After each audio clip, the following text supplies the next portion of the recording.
So hello everyone. तो आज यार हम थर्मोडायनेमिक्स का लेक्चर नंबर 7 लेने जा रहे हैं, जिसमें आज हम बहुत ही खतरनाक तरीके से इंट्रोपी को समझेंगे। इंट्रोपी अगर आप 11th क्लास में हो तो आपके लिए बिल्कुल ही नवा शब्द है, इससे आपकी जान पहचान भी नहीं है। और अगर आप 12th क्लास में हो या ड्रॉप ईयर में हो तो आप इसको जानते पहचानते तो हो, नाम तो सुना होगा, बट उतने अच्छे से समझते नहीं हो। तो आज इंट्रोपी को बहुत ही डिटेल वे में कराया जाएगा, बिल्कुल जीरो से उठा के नेक्स्ट लेवल तक लेके जाया जाएगा। राइट, आज के लेक्चर के बाद चाहे आप नीट के स्टूडेंट हो, चाहे आप जेई मेंस के स्टूडेंट हो, या आप जेई एडवांस के स्टूडेंट हो, आप किसी भी कैटेगरी के स्टूडेंट हो, आज के बाद इस लेक्चर को देखने के बाद आप इंट्रोपी का कोई भी क्वेश्चन उठाओगे वो आपसे हो रहा होगा। ठीक बात है। सबसे पहले हम इंट्रोपी में कंसेप्चुअल करने वाले हैं, इसके सारे कंसेप्ट समझने वाले हैं कि इसका कंसेप्ट क्या है, फील क्या है इस इंट्रोपी टॉपिक का, वो सब समझेंगे। फिर इसके हम मैथमेटिकल पोर्शन पे जाएंगे, इसकी मैथमेटिकल डेरिवेशंस, फॉर्मूलेस, अलग अलग वेरिएशंस, वो सबको समझेंगे।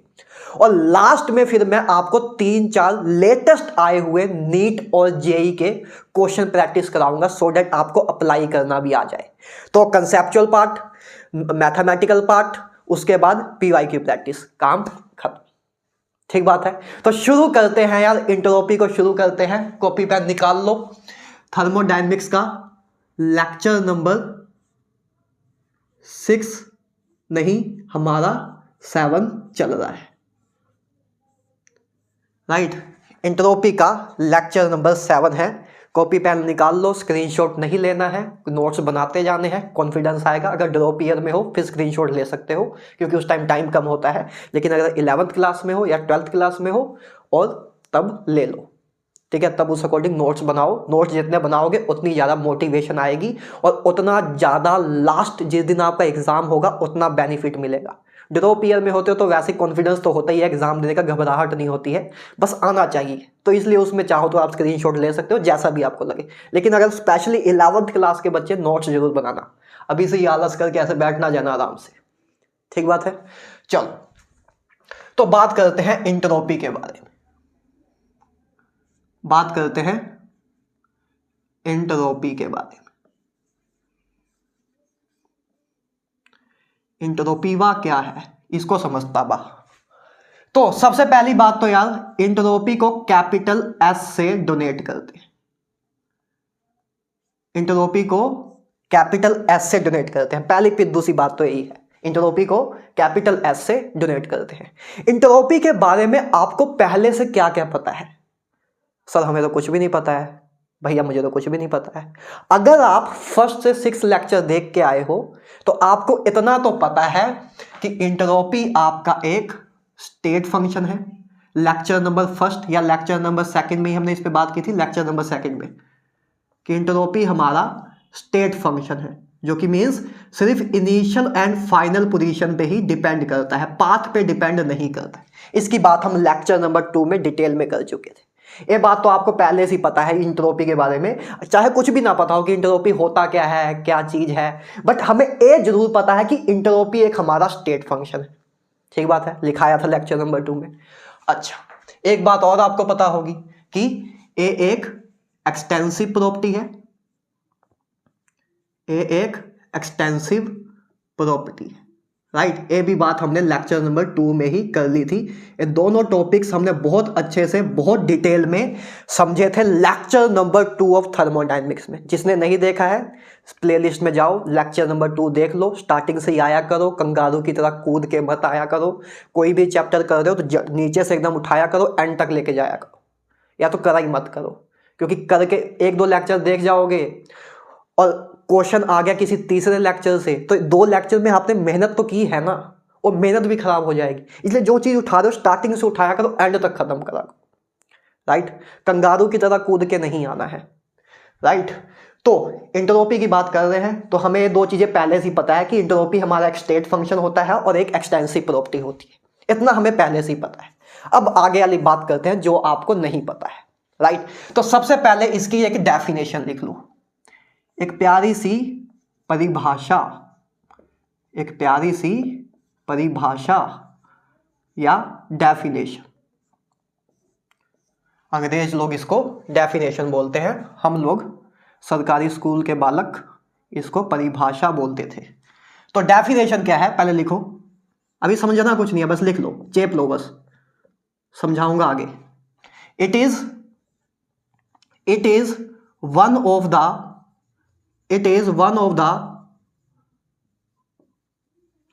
thermodynamic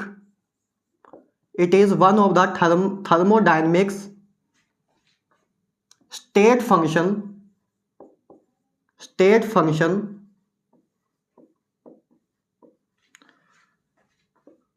which is used to measure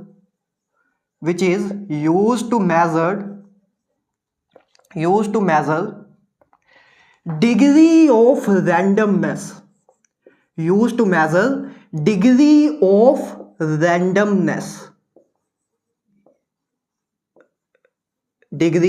randomness, या कुछ लोग प्यार से डिसऑर्डरनेस भी बोल देते हैं, डिसऑर्डरनेस, ORDER, ऑर्डरनेस। ये इसकी डेफिनेशन। अभी डेफिनेशन को समझते हैं, पहले समझो मैं क्या समझाने की कोशिश कर रहा हूं। अभी इसको वापस आते हैं इस पे।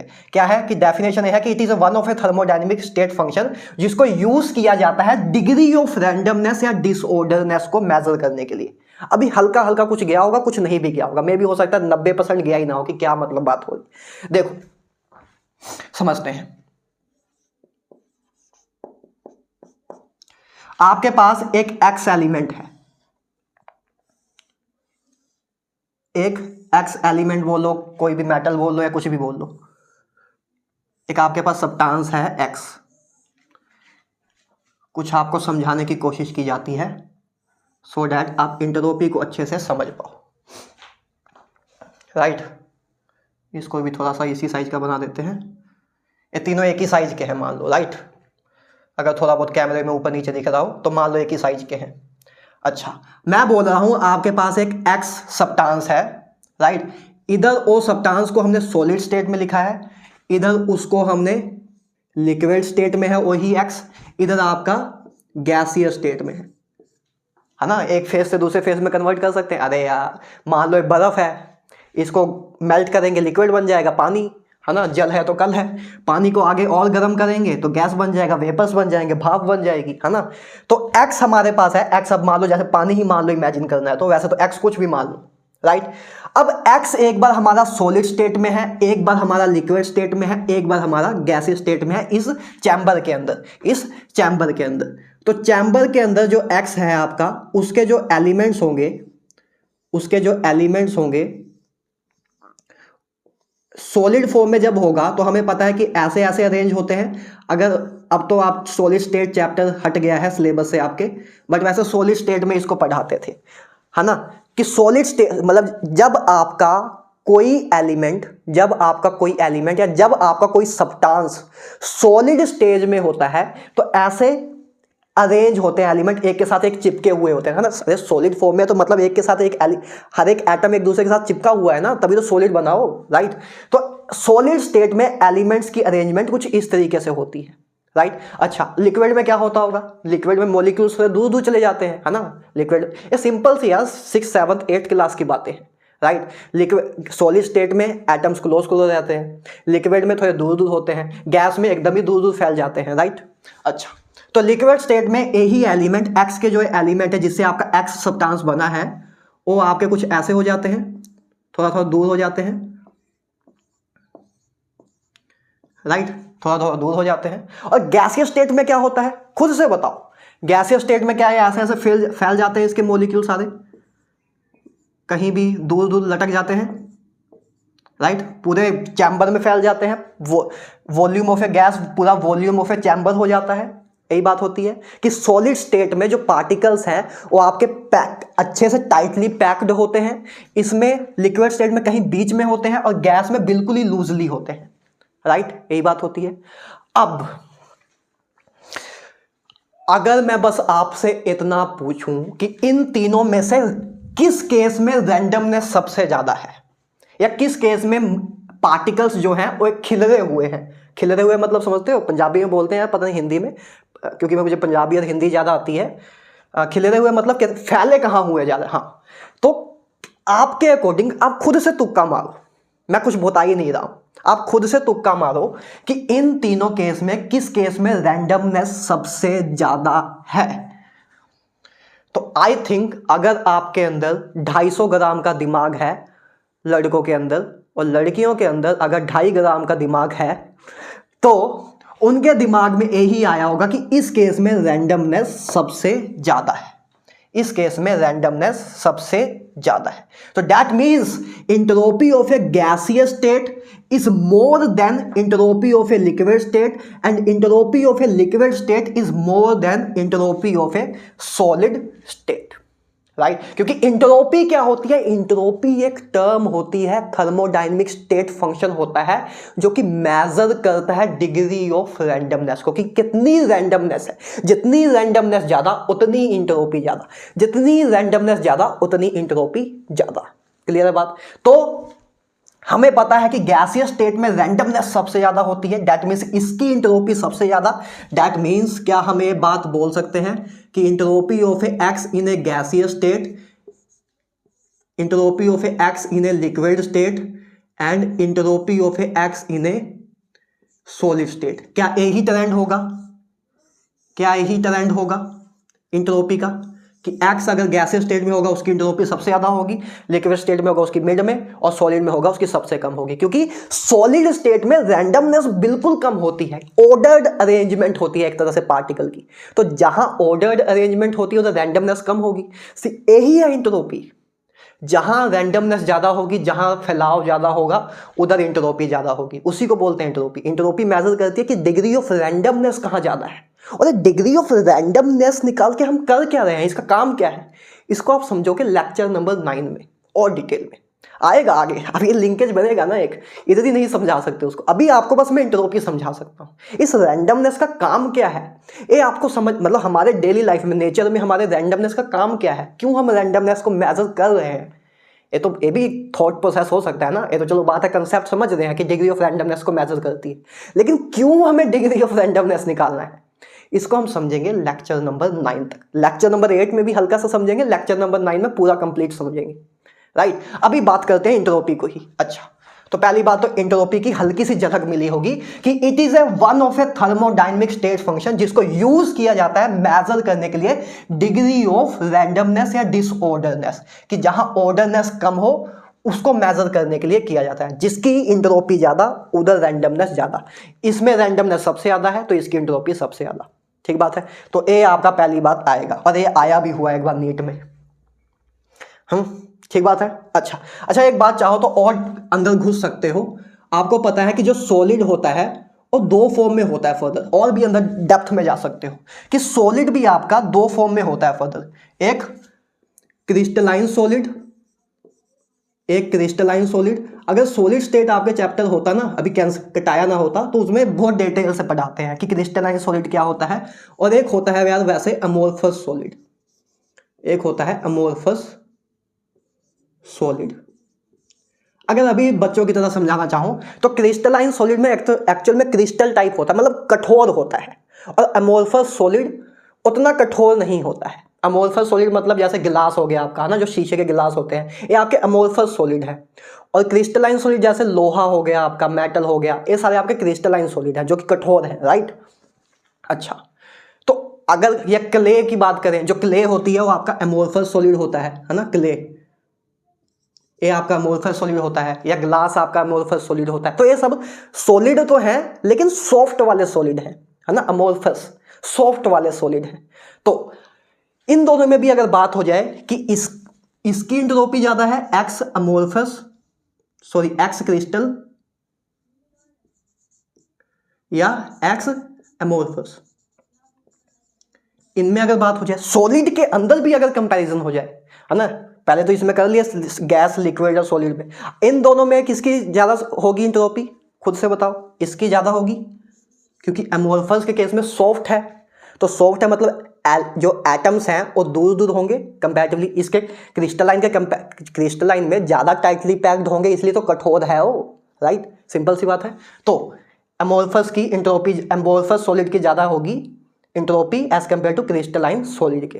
क्लियर बात, बहुत सिंपल सी बात है, इतना आपको खुद समझ आ रहा होगा, राइट। इसका जवाब आपने खुद ही दिया था कि हाँ भाई इसकी इंट्रोपी ज़्यादा होगी, मैं सुन रहा था, इसका जवाब आपने खुद ही दिया था, इसका जवाब अभी मैंने आपको दे दिया, ठीक बात है। चलो, तो पहली बात, इस पूरे बोर्ड का फाइनल मतलब इतना है कि जहाँ फैलाव ज़्यादा होगा, जहाँ चीज़ें ज़्यादा फैली हुई होंगी, डिसऑर्गेनाइज होंगी, उधर इंट्रोपी ज़्यादा होगी। ये जैसे मेरा रूम है, अभी अगर मैं दिखा सकता आपको, तो अगर मैं आपको अपना रूम दिखाता तो एकदम खिल रहा हुआ है, अभी बेड भी देखोगे आपको लग रहा होगा कि हाँ बहुत अच्छे से स्टूडियो बना हुआ है, टेबल है, ये सब वाइट बोर्ड है, ग्रीन है। इधर देखोगे तो गंद फैला हुआ है, राइट। तो इधर बहुत डिसऑर्डरनेस है, तो इधर इंट्रोपी बहुत ज़्यादा है। और मेरी बहन का रूम देखोगे, है ना, उसके रूम में सारी चीज़ें सिंक्रोनाइज वे में लगी हुई हैं, एकदम एक चीज़ प्रॉपर एक एक जगह पे, तो उधर इंट्रोपी कम है। जहाँ रैंडमनेस खिलरा ज़्यादा होंगी, खिलरी ज़्यादा होंगी चीज़ें, उधर इंट्रोपी ज़्यादा है। इधर खिलरी ज़्यादा है चीज़ें तो इंट्रोपी ज़्यादा है, इधर कम खिलरी है, ऑर्डर्ड वे में रेंज है, तो इधर इंट्रोपी कम है, ठीक बात है, ये सिंपल सी बात है। चलो आगे चलते हैं। ये तो पहली बात हो गई इसके कंसेप्चुअल चीज़ की, अभी भी इस पे और भी बात करेंगे कंसेप्चुअली भी। चलो चलो, तुमसे बातें करना बड़ा अच्छा लगता है, तुमसे बातें करना बड़ा अच्छा लगता है, क्या क्यों बड़ा अच्छा लगता है।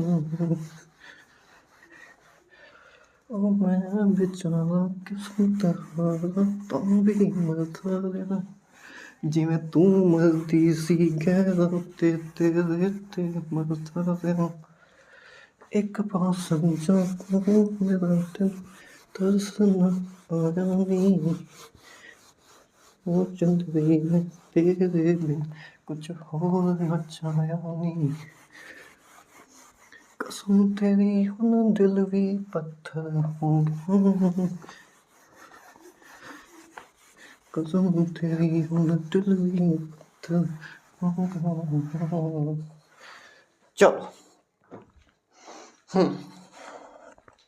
अब बात करते हैं किस किस फैक्टर पे आपकी इंट्रोपी डिपेंड करती है। आगे हेडिंग डालो,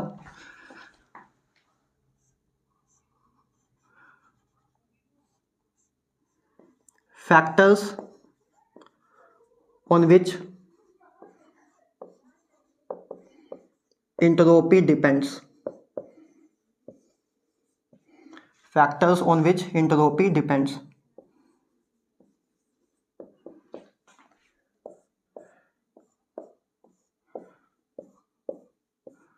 एक सेकंड रुको यार, वाइट बोर्ड को ना साफ करने में थोड़ा टाइम ज़्यादा लग रहा था, आई थिंक थोड़ा सा कपड़ा गीला कर लेते हैं तो कम लगेगा। हाथ दर्द करने लग गए मेरे, तो बहुत ज़्यादा फोर्स लग रही थी, है ना। हम दोनों के बीच की बात है, कोई बताना मत, प्रोफेशनलिज्म जाए बाहर में, है ना। हम तो देसी लोग हैं, थोड़ा गीला उला करके पोंछ लेंगे और क्या है।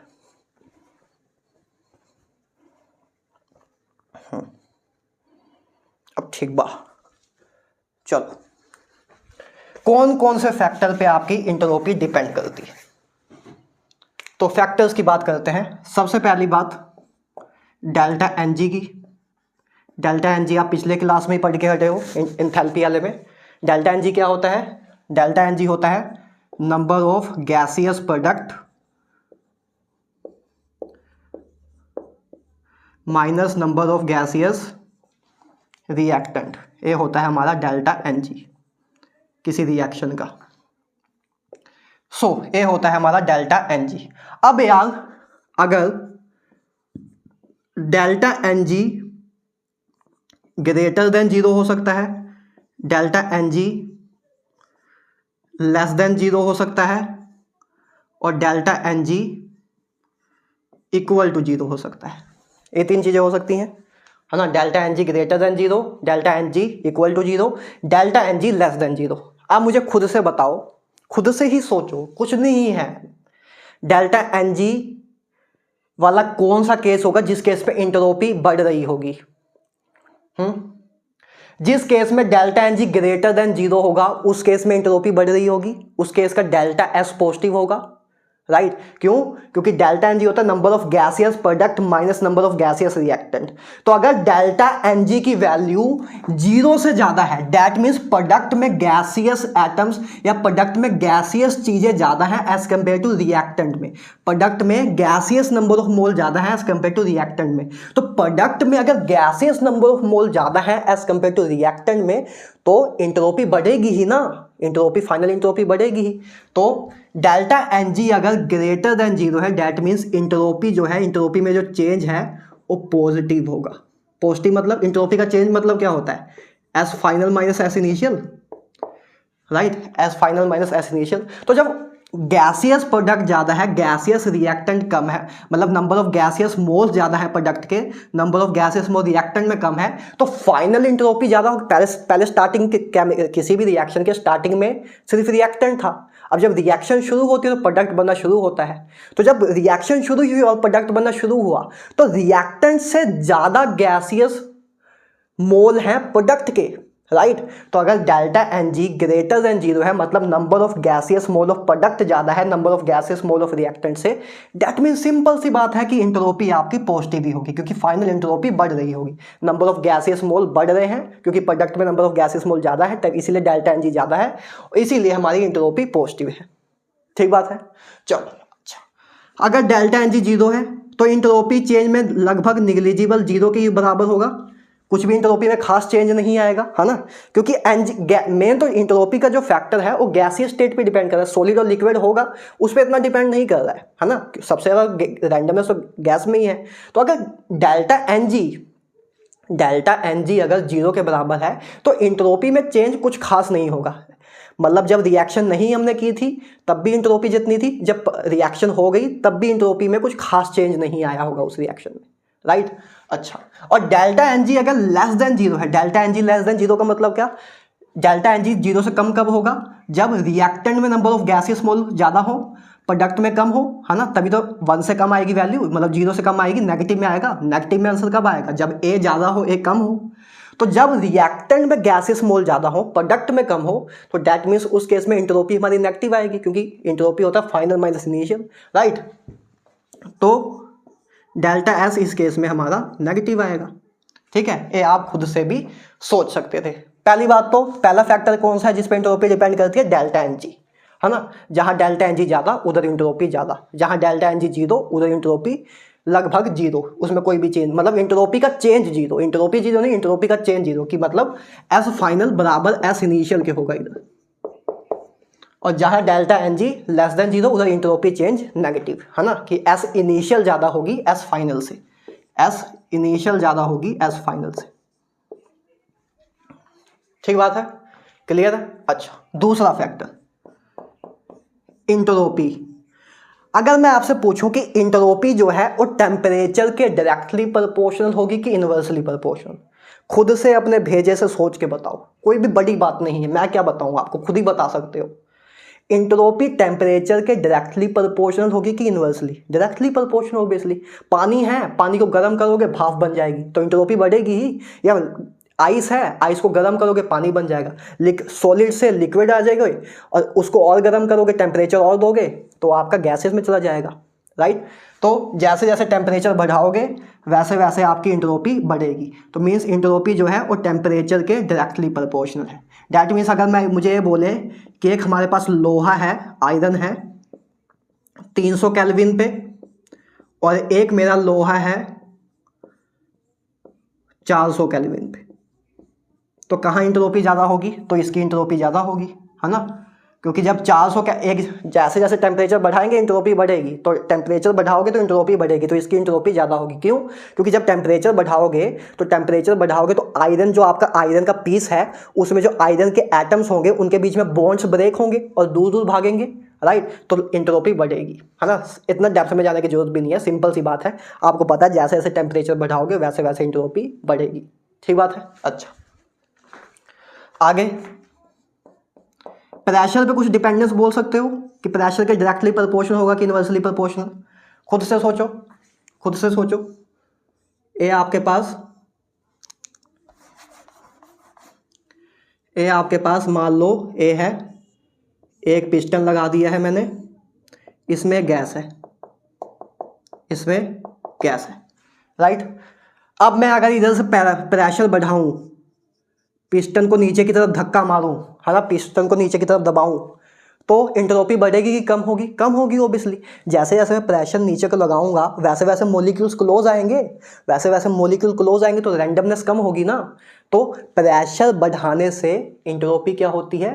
प्रेशर बढ़ाने से एंट्रोपी कम होती है, क्योंकि प्रेशर बढ़ाएंगे नीचे से तो गैस मॉलिक्यूल्स क्लोज आएंगे, तो आपकी रैंडमनेस कम हो जाएगी, राइट। तो एंट्रोपी जो है आपकी प्रेशर के इनवर्सली प्रोपोर्शनल है, ठीक बात है। मतलब अगर सिंपल सी बात करें कि नाइट्रोजन आपका गैस जो है और इधर आपकी नाइट्रोजन गैस है, अगर इधर नाइट्रोजन गैस आपकी 1 atm प्रेशर पे है, इधर आपकी 10 atm प्रेशर पे है, तो कहाँ एंट्रोपी ज़्यादा होगी? इधर एंट्रोपी ज़्यादा होगी। जहाँ प्रेशर कम होगा उधर एंट्रोपी ज़्यादा होगी, राइट।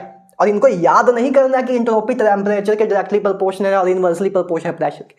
इमेजिनेशन होनी चाहिए, राइट, कि टेम्परेचर बढ़ाऊंगा तो यार क्या होगा, कि जैसे मेरे पास बर्फ़ है, बर्फ़ में टेम्परेचर बढ़ाऊंगा तो लिक्विड में कन्वर्ट होने लग जाएगा, लिक्विड में बढ़ाऊंगा तो वेपर बनने लग जाएगा। तो मतलब सॉलिड से लिक्विड जा रहे हैं, लिक्विड से गैस जा रहे हैं टेम्परेचर बढ़ाने से। तो मतलब एंट्रोपी बढ़ाएंगे, मतलब टेम्परेचर बढ़ा रहे हैं तो एंट्रोपी बढ़ ही रही है, क्योंकि सॉलिड से लिक्विड जा रहे हैं, लिक्विड से गैस जा रहे हैं। लिक्विड की एंट्रोपी हमें पता है ज़्यादा होती है, गैस की उससे भी ज़्यादा होती है। तो जैसे जैसे टेम्परेचर बढ़ा रहे हैं वैसे वैसे एंट्रोपी बढ़ रही है, मतलब डायरेक्टली प्रोपोर्शनल होगा यार। तो एक इमेजिनेशन होनी चाहिए, राइट, इसको याद नहीं करना है, ठीक बात है, समझना है बस। उसके बाद entropy inversely proportional to pressure. तो हम सोचेंगे यार हमारे पास एक गैस है, अगर मैं उसको गैस पे प्रेशर बढ़ाऊंगा तो मॉलिक्यूल क्लोज आ जाएंगे, मॉलिक्यूल क्लोज आएंगे तो रैंडमनेस कम हो जाएगी, मतलब इनवर्सली प्रोपोर्शनल है एंट्रोपी के। तो इनवर्सली प्रोपोर्शनल है एंट्रोपी के, प्रेशर हमारा इनवर्सली प्रोपोर्शनल है एंट्रोपी के, ठीक बात है। अच्छा, ये बात हो गई, एक बात। चलो आगे, चौथा तो आपको मैंने पहले ही बता दिया है ना, entropy of A gaseous, entropy of A x gaseous, entropy of A x liquid से ज़्यादा होगी, और entropy of A x solid की सबसे कम होगी। ये तो मैं आपको पहले ही बता चुका हूँ। एक वैसे तो ये भी बता चुका हूँ कि entropy of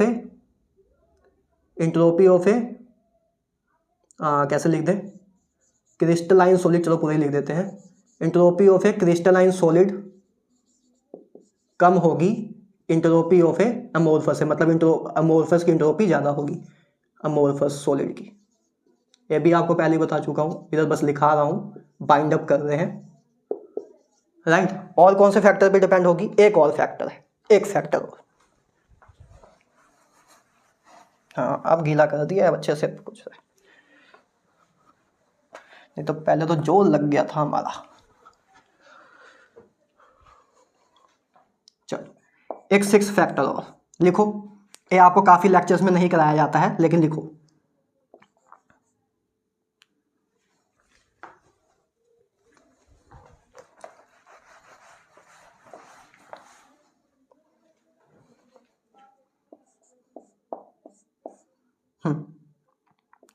more atomicity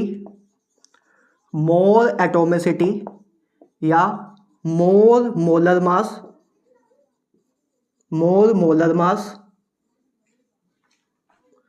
more will be the entropy,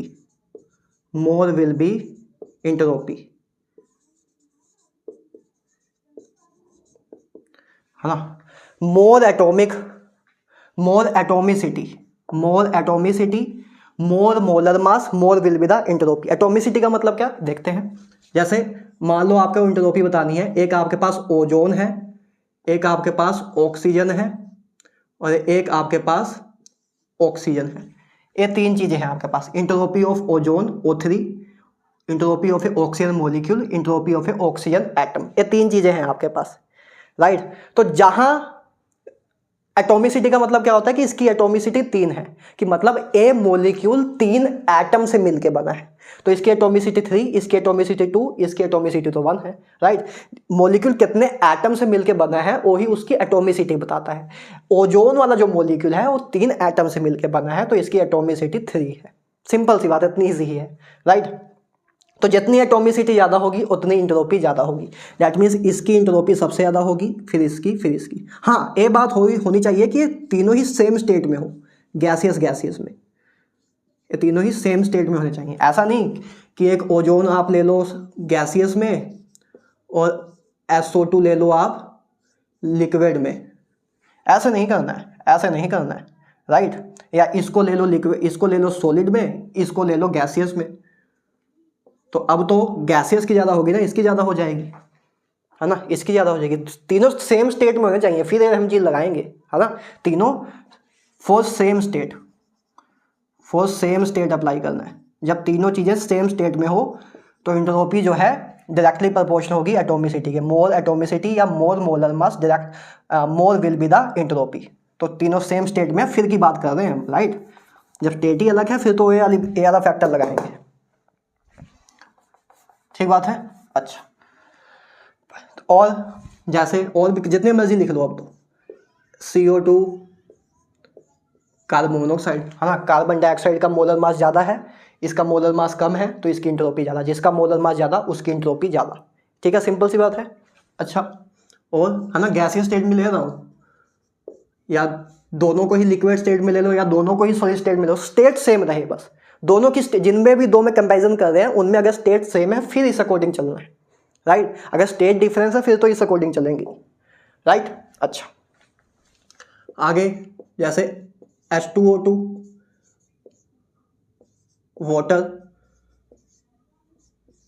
liquid में ले लिए, तो इधर मोलर मास ज़्यादा है ना, या इधर एटॉमिसिटी ज़्यादा है, तो इसका इंट्रोपी ज़्यादा, ठीक है। एक लास्ट ले लेते हैं,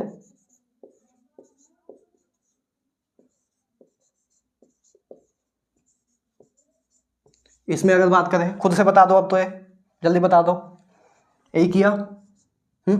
इधर एटॉमिसिटी ज़्यादा है या इधर मोलर मास ज़्यादा है, आगे जाते जाते मोलर मास कम हो रहा है या आगे जाते जाते एटॉमिसिटी कम हो रही है। दैट मीन्स जहाँ एटॉमिसिटी ज़्यादा या जहाँ मोलर मास ज़्यादा उसकी इंट्रोपी ज़्यादा, तो इसकी इंट्रोपी सबसे ज़्यादा, इसकी बीच में, इसकी सबसे कम, ठीक बात है।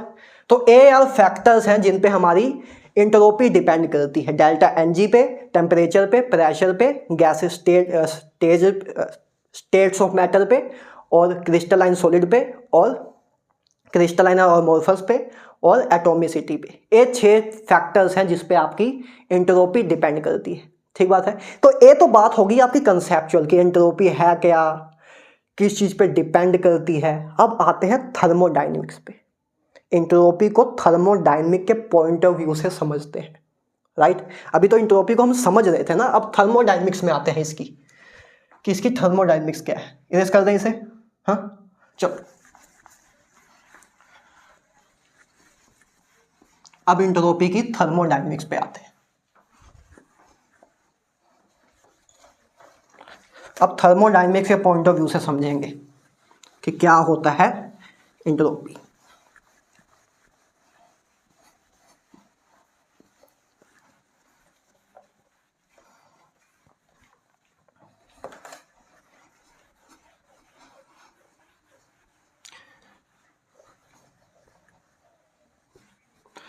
तुम्हें दिल लगी फूल जानी पड़ेगी, तुम्हें दिल लगी फूल जानी पड़ेगी,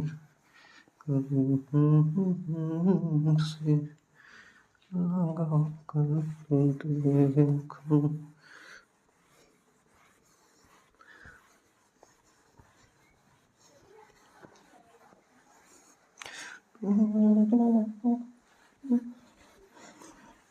चल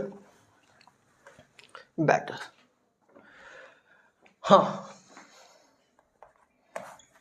थोड़ा सा सूखा का बड़ा ही मार लेते हैं।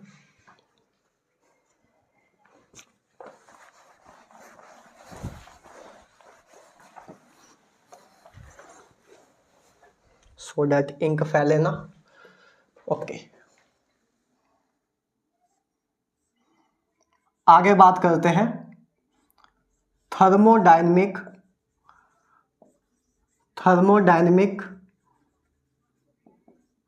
डेफिनेशन की। एक इसकी थर्मोडायनेमिक डेफिनेशन भी है। अब थर्मोडायनेमिक अप्रोच पे जाते हैं। अभी तो हम थर्मोडायनेमिक्स को समझ चुके हैं कि अगर कोई थ्योरेटिकल क्वेश्चन आए, असर्शन रीजनिंग का क्वेश्चन आए, वो सब हम पार्ट कर चुके हैं और किस किस पे चीज़ पे एंट्रोपी हमारी डिपेंड करती है, वो चीज़ें हम समझ चुके हैं। एक इसकी थर्मोडायनेमिक डेफिनेशन भी है। वो क्या है? वो है इसकी कि डेल्टा एस बराबर है चेंज इन एंट्रोपी बराबर है Q reversible divide by temperature. ये इसकी थर्मोडायनेमिक डेफिनेशन है कि क्या बोलती है, एक क्या मैथमेटिकल इक्वेशन बोल रही है, चाहो तो लिख लेना जो मैं अभी बोलने जा रहा हूं, राइट।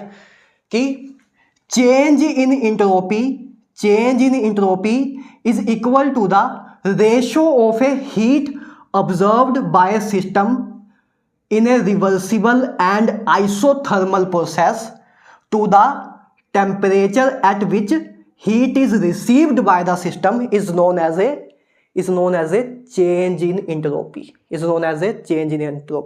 फिर से चाहो तो लिख लो, बैक करके जाओ। क्या है थर्मोडायनेमिक डेफिनेशन? क्या है एंट्रोपी की? कि एक फॉर्मूला है, पहली बार बेसिक फॉर्मूला जो एंट्रोपी का, स्टैंडर्ड फॉर्मूला, कि change in entropy of a system is a ratio of a heat transferred to the system in a reversible and isothermal process to the temperature at which the system observes the heat is known as a change in entropy। ठीक बात है कि simple सी बात अगर अपनी भाषा में बोले तो इतनी है कि चेंज इन एंट्रोपी बराबर होता है कि कोई सिस्टम है, उस सिस्टम ने सिस्टम ने रिवर्सिबल एंड आइसोथर्मल प्रोसेस के थ्रू कितनी हीट को ऑब्जर्व किया डिवाइड बाय उस टाइम पे सिस्टम किस टेम्परेचर पे था। जैसे आपका ये सिस्टम है, ये आपका सिस्टम है, मान लो ये टेम्परेचर टी पे है ना, और इस पे इसने रिवर्सिबल एंड आइसोथर्मल प्रोसेस के through Q amount of heat को ऑब्जर्व किया, है ना, क्यू अमाउंट ऑफ हीट को ऑब्जर्व्ड किया, राइट। तो Q by T, Q reversible by divide by T, इन दोनों की रेशो होती है हमारी change in entropy according to thermodynamic point of view. Clear है बात? ठीक बात है। अच्छा, इधर से कतई मतलब ये नहीं है कि एंट्रोपी इनवर्सली प्रोपोर्शनल है टेम्परेचर की। इस फॉर्मूले से कहता भी ये मतलब नहीं निकालना है, एंट्रोपी डायरेक्टली प्रोपोर्शनल है टेम्परेचर के। तो इस फॉर्मूले में कैसे आ रहा है, मेरी बात ध्यान से सुनो। जो ये हीट है, ऊपर क्यू हमारी हीट है, जो हीट हमारी है, ये हीट भी तो टेम्परेचर का एक फंक्शन है, ये भी टेम्परेचर का एक फंक्शन है। तो हीट भी एक टेम्परेचर का फंक्शन है, नीचे टेम्परेचर है। तो जब इन दो, ए भी ऊपर एक टेम्परेचर का फंक्शन है, नीचे भी एक टेम्परेचर का फंक्शन है, तो जब इन दोनों का फाइनल कंक्लूजन निकालते हैं तो एंट्रोपी जो है डायरेक्टली प्रोपोर्शनल टेम्परेचर की आती है, इनवर्सली प्रोपोर्शनल नहीं, राइट। क्योंकि Q is also function of temperature, ठीक है, Q is also function of temperature. तो पहली बात तो थर्मोडायनेमिक डेफिनेशन है कि क्या बोलती है थर्मोडायनेमिक डेफिनेशन, कि change in entropy is equal to the heat given to the system, heat given, मैं अपने आप ही डेफिनेशन बना रहा हूँ यार, ठीक है, कि थर्मोडायनेमिक डेफिनेशन इसकी है कि change in entropy is equal to the heat given to the system in a reversible and isothermal process to the temperature at which system observe the heat is known as a change in entropy of a system. Clear बात है? ठीक है, यही इसकी definition है, चाहो तो लिख लेना, नहीं तो फॉर्मूले से ही क्लियर हो रहा है। ठीक बात है। अच्छा, तो अब देखो, इधर से अब आपका मैथमेटिकल पोर्शन शुरू होता है, अब देखो, for phase transformation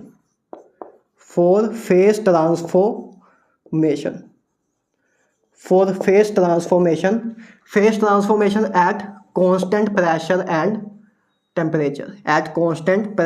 and temperature, phase transformation वैसे भी constant pressure and temperature भी होता है, किसी एक फेज से हम किसी दूसरे फेज में जाते हैं तो कांस्टेंट प्रेशर और टेम्परेचर पे जाते हैं। इसको फिजिक्स में मैं आपको कराऊंगा हीट कर्व में, है ना, हीट कर्व में करते हैं इसे। अभी के लिए इतना याद रखना कि फेज ट्रांसफॉर्मेशन का जो प्रोसेस है वो एक कांस्टेंट टेम्परेचर और कांस्टेंट प्रेशर के थ्रू ही होता है, राइट। अच्छा, तो for phase transformation at constant pressure and constant temperature, तो आपको पता है जब हमारा यार प्रेशर अगर कांस्टेंट है तो प्रेशर कांस्टेंट है तो उसके लिए जो क्यू रिवर्सिबल है वो हमारा बराबर होगा डेल्टा एच के, है ना, क्योंकि हमें पता है कि डेल्टा एच बराबर होता है heat supplied at constant pressure, right. तो अगर आपका प्रेशर कांस्टेंट है तो मतलब क्यू रिवर्सिबल की जगह डेल्टा एच लिख सकते हैं, ठीक बात है, ये हम पहले ही कर चुके हैं पिछले लेक्चर में ही।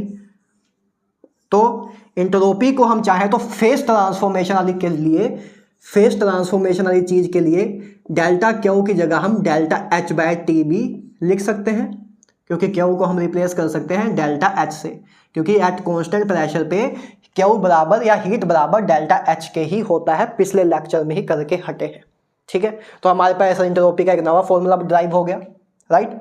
अच्छा, अब एंट्रोपी का अगर नवा फॉर्मूला ड्राइव हो गया तो अब हमारे पास तीन चीजें हैं। फेज ट्रांसफॉर्मेशन में तीन चीजें होती है, तीन प्रोसेस होते हैं फेज ट्रांसफॉर्मेशन के, अगर नहीं पता है तो लिखो। पहला होता है फ्यूजन, फ्यूजन वाला एक प्रोसेस एक फ्यूजन प्रोसेस होता है। फ्यूजन में क्या होता है कि जब हमारा या ऐसे लिख लो चलो,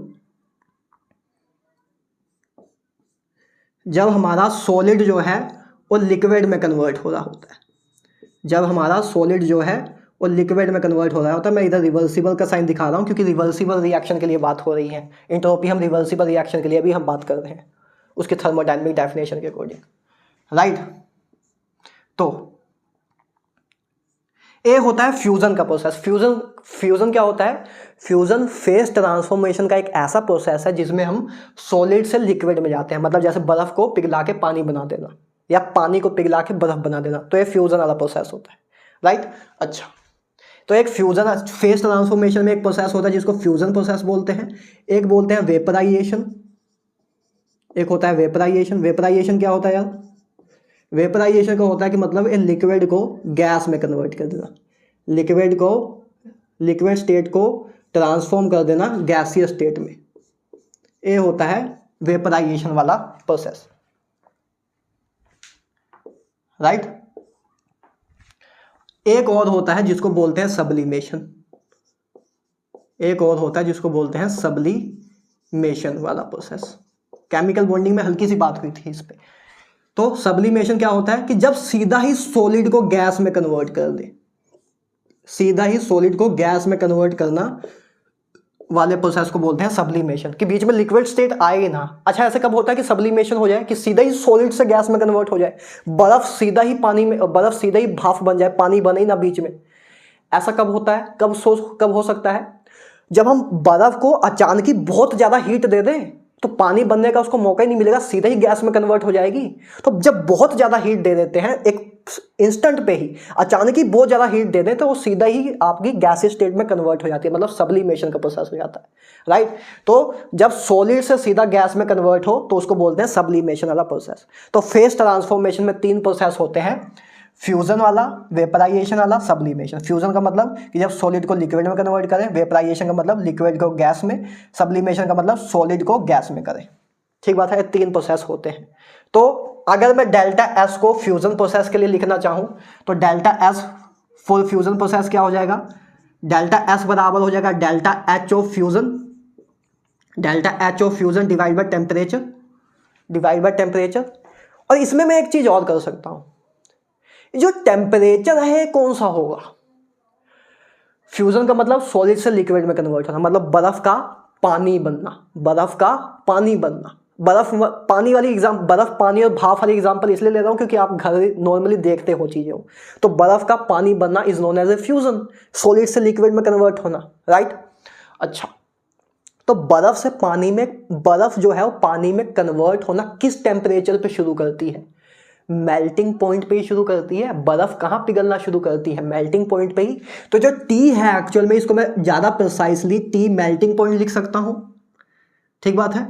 तो ये आपका एंट्रोपी चेंज आ गया फ्यूजन प्रोसेस के लिए जब सॉलिड से लिक्विड कन्वर्ट हो रहा होगा तो उसके लिए फॉर्मूला हमारा ए बन गया। अच्छा, वेपराइजेशन के लिए क्या बन जाएगा सर कि डेल्टा एस बराबर delta H of vapour vaporisation divide by temperature right. इधर कौन सा टेम्परेचर ले ले, लिक्विड से गैस में कब कन्वर्ट होता है, लिक्विड आपका गैस में भाप स्टीम बनने कब लगती है, बॉइलिंग पॉइंट पे तो उबल के और भाप बनना शुरू होती है राइट। तो इधर लिख देंगे टेम्परेचर को मोल प्रिसाइसली हम टी बॉइलिंग लिख देंगे, ठीक बात है। ए हो गया हमारा एंट्रोपी चेंज फॉर वेपराइजेशन, और entropy change for sublimation delta H sublimation, ए बराबर होगा डेल्टा एस ऑफ सब्लिमेशन बराबर होगा delta H of sublimation divide by temperature. इधर टेम्परेचर इधर कोई हम प्रिसाइज बात नहीं कर रहे हैं, मेल्टिंग पॉइंट बॉइलिंग पॉइंट ऐसा कोई चीज़ नहीं होती ना इसमें। सॉलिड से गैस में कन्वर्ट करने के लिए जो टेम्परेचर रिक्वायर्ड होता है उसका हमने कोई एक स्पेसिफिक नाम नहीं दिया राइट। उसकी एक एब्सोल्यूट वैल्यू होगी, लेकिन जैसे बॉइलिंग पॉइंट और मेल्टिंग पॉइंट को एक नाम से जानते हैं वैसे इसको किसी नाम को हमने दिया नहीं है। तो ये बस एक एब्सोल्यूट टेम्परेचर होगा राइट, जिसपे सॉलिड आपका सीधा गैस में कन्वर्ट हो जा रहा है। इसको तो आगे हम फर्दर लिख सकते थे कि हाँ कि मेल्टिंग पॉइंट जो फ्यूजन वाला प्रोसेस होता है मेल्टिंग पॉइंट पे होता है, क्योंकि हमें नाम पता है कि हाँ जहाँ पे मेल्टिंग होती है उसको मेल्टिंग पॉइंट वाला टेम्परेचर बोल देते हैं, और जहाँ पे बॉइलिंग होती है उसको बॉइलिंग पॉइंट वाला टेम्परेचर बोल देते हैं। इसलिए उधर टी को हमने टी मेल्टिंग पॉइंट ज़्यादा प्रिसाइसली लिख लिया, इधर टी बॉइलिंग पॉइंट लिख लिया। एक सब्लिमेशन किसी भी एक एब्सोल्यूट टेम्परेचर पे होती है ना, उस एब्सोल्यूट टेम्परेचर का कोई नाम हमने ऐसे नहीं रखा है जैसे melting point and boiling point है, तो उसमें सीधा टेम्परेचर ही लिख दिया राइट। या टेम्परेचर लिख लो या चाहो तो टी सब्लिमेशन लिख लो, थोड़ा सा दिखाना ही हो तो, कि जिसपे वो टेम्परेचर जिसपे सब्लिमेशन का प्रोसेस हो रहा है राइट। ठीक बात है, क्लियर है सारी बातें। थर्मोडायनेमिक डेफिनेशन इसकी ये है, फेज ट्रांसफॉर्मेशन जब कांस्टेंट प्रेशर और टेम्परेचर पे होता है तो डेल्टा एच बराबर क्यू रिवर्सिबल के होगा, तो फॉर्मूला आपका ये बन जाएगा। आगे ये बताया कि फेज ट्रांसफॉर्मेशन में 3 तरह के प्रोसेस होते हैं, फ्यूजन, वेपराइजेशन, सब्लिमेशन। फ्यूजन के लिए फॉर्मूला ए, वेपराइजेशन के लिए ए, सब्लिमेशन के लिए ए। क्लियर बात, ठीक है। हमारा फ्यूजन वाला प्रोसेस क्या होता है, जब सॉलिड लिक्विड में कन्वर्ट हो रहा होता है, वेपराइजेशन जब हमारा लिक्विड गैस में, और सब्लिमेशन जब सीधा ही सॉलिड से गैस बन रही हो। चलो आगे चलते हैं। आगे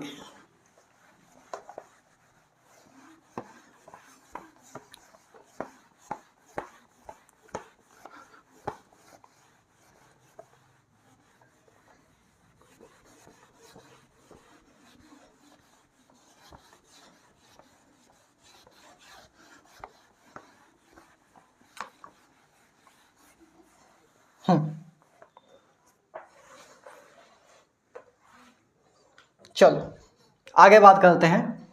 आगे लिखो, आगे हेडिंग लिखो, चेंज इन इंट्रोपी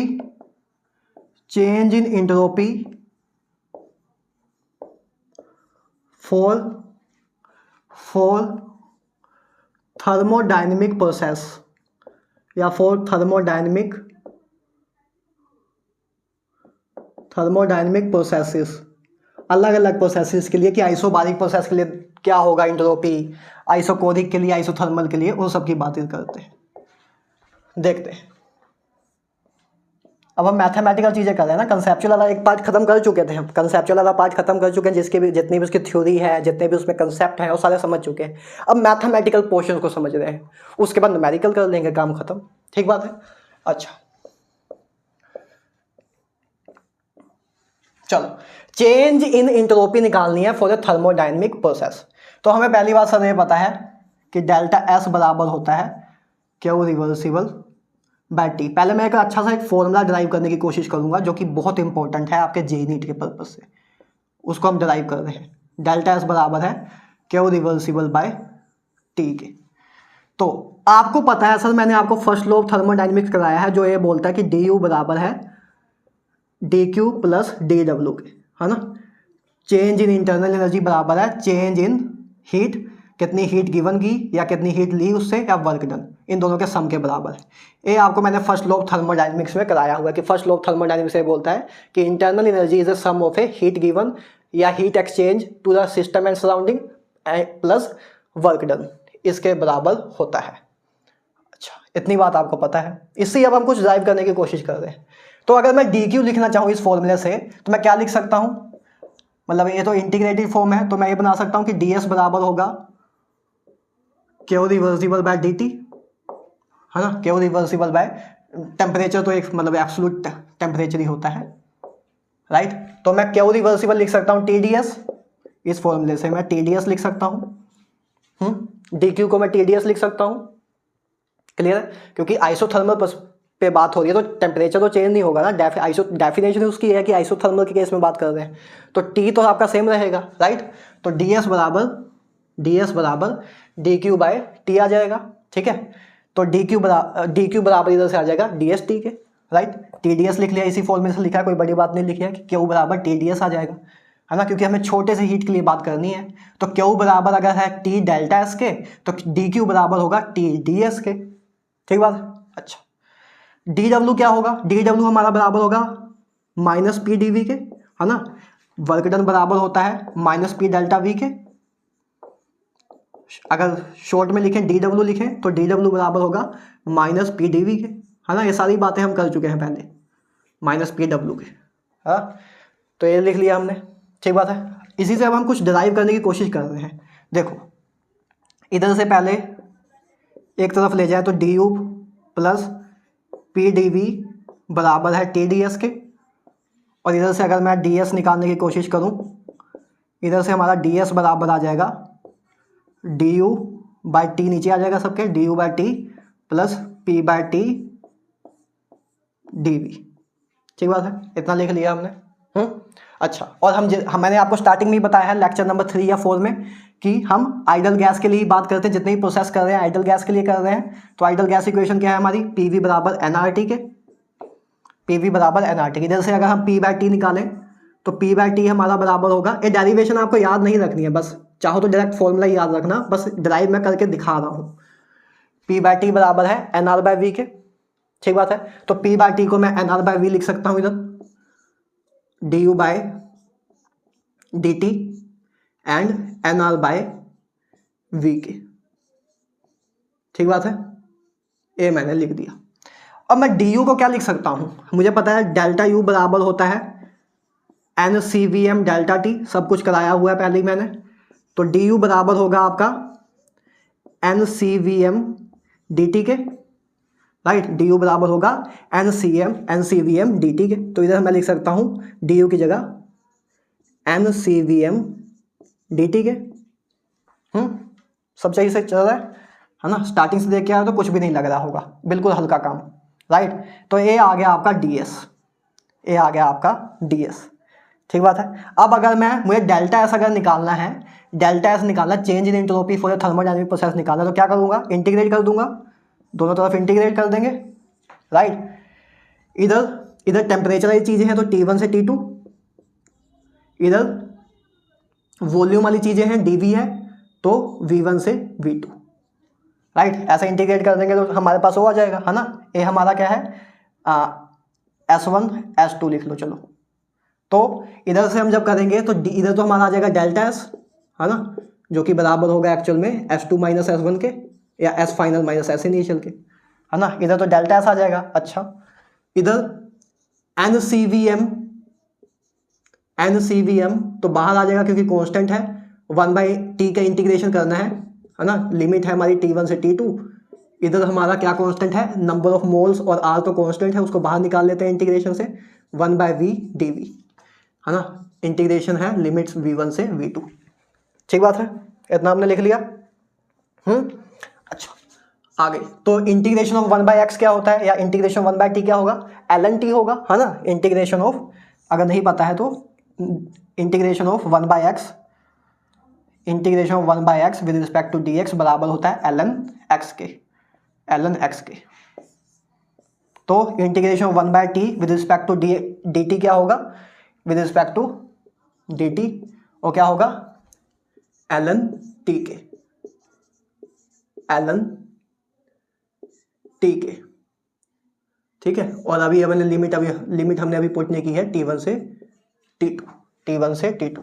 इधर क्या आ जाएगा, इधर NR ln V आ जाएगा, ln V V1 से V2, राइट। ये आ गया सिंपल अभी तक। तो इधर से क्या आएगा, फाइनली लिमिट अगर पुट कर दें तो n CVM ln T2 by T1 आ गया, plus NR ln V2 by V1 आ गया। ये आपका फॉर्मूला आ गया। ये फाइनल आपका फॉर्मूला है डेल्टा एस का, delta S for a process. अब ऊपर चाहे आप याद रखना चाहो डेरिवेशन, चाहे नहीं, कोई काम की तो नहीं है, बस मैंने एक बार आपको ड्राइव करके दिखा दिया। मेन बात आपको याद तो यही रखना है। अब चाहो तो सीधा इसको याद रख लो, इसका कोई काम नहीं है। एक बार ड्राइव करने के लिए बताना होता है कि ऐसे सीधा लिखा दूंगा फिर तो ऐसा लगेगा कि कहाँ से आ गया फॉर्मूला, इसलिए एक बार लिखाना होता है। लेकिन फाइनल बात यही है कि आपको याद यही रखना है, ये सब कुछ नहीं काम है, ठीक बात है। तो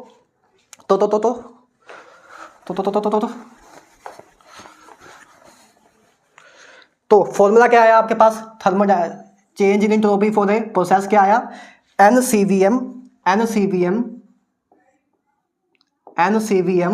ln T2 by T1 plus आगे NR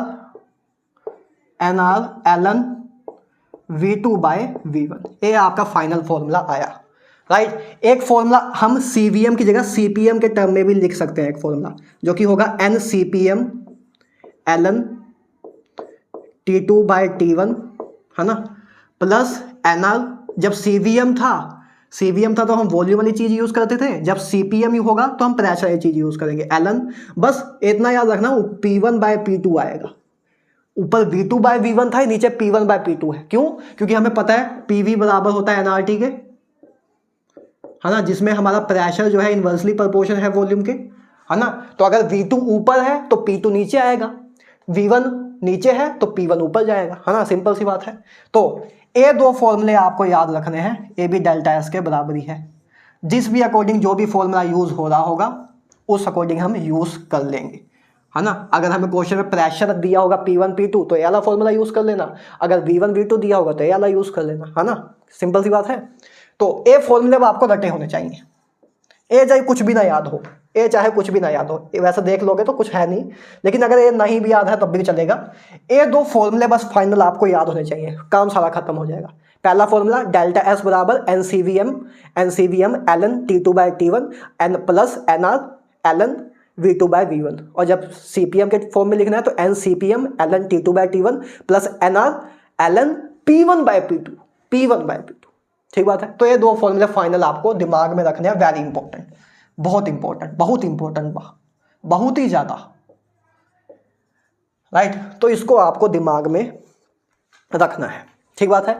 चले, इन फॉर्मूले को अभी मैं इरेज नहीं करूंगा क्योंकि अब इसके अकॉर्डिंग ही हम सारे प्रोसेसेस के लिए चीजें निकालेंगे। इसको डेरिवेशन को इरेज कर देता हूं क्योंकि ये हमारे अब कोई काम की नहीं है। आपने लिख लिया होगा नोट्स में, नहीं लिखा तो लिख लो, आपके लिए तो कुछ भी नहीं है। हल्का सा पीछे करोगे तो अपने आप पीछे हो जाएगा, है ना। कोई लाइव लेक्चर तो चल नहीं रहा है।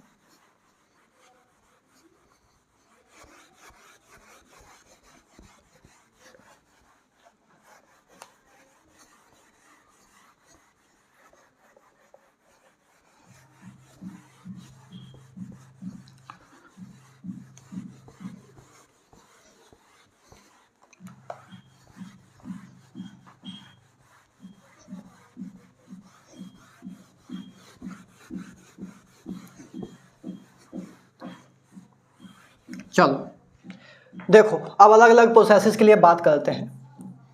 सबसे पहले अगर मैं बात करूं यार आइसोबारिक प्रोसेस के लिए, देखो अबे स्मार्टनेस होनी चाहिए आइसोबारिक प्रोसेस के लिए। तो आइसोबारिक प्रोसेस क्या होता है, जिसमें हमारा प्रेशर कांस्टेंट रहता है ना, जिसमें हमारा प्रेशर कांस्टेंट रहता है, मतलब डेल्टा P 0 होता है ना।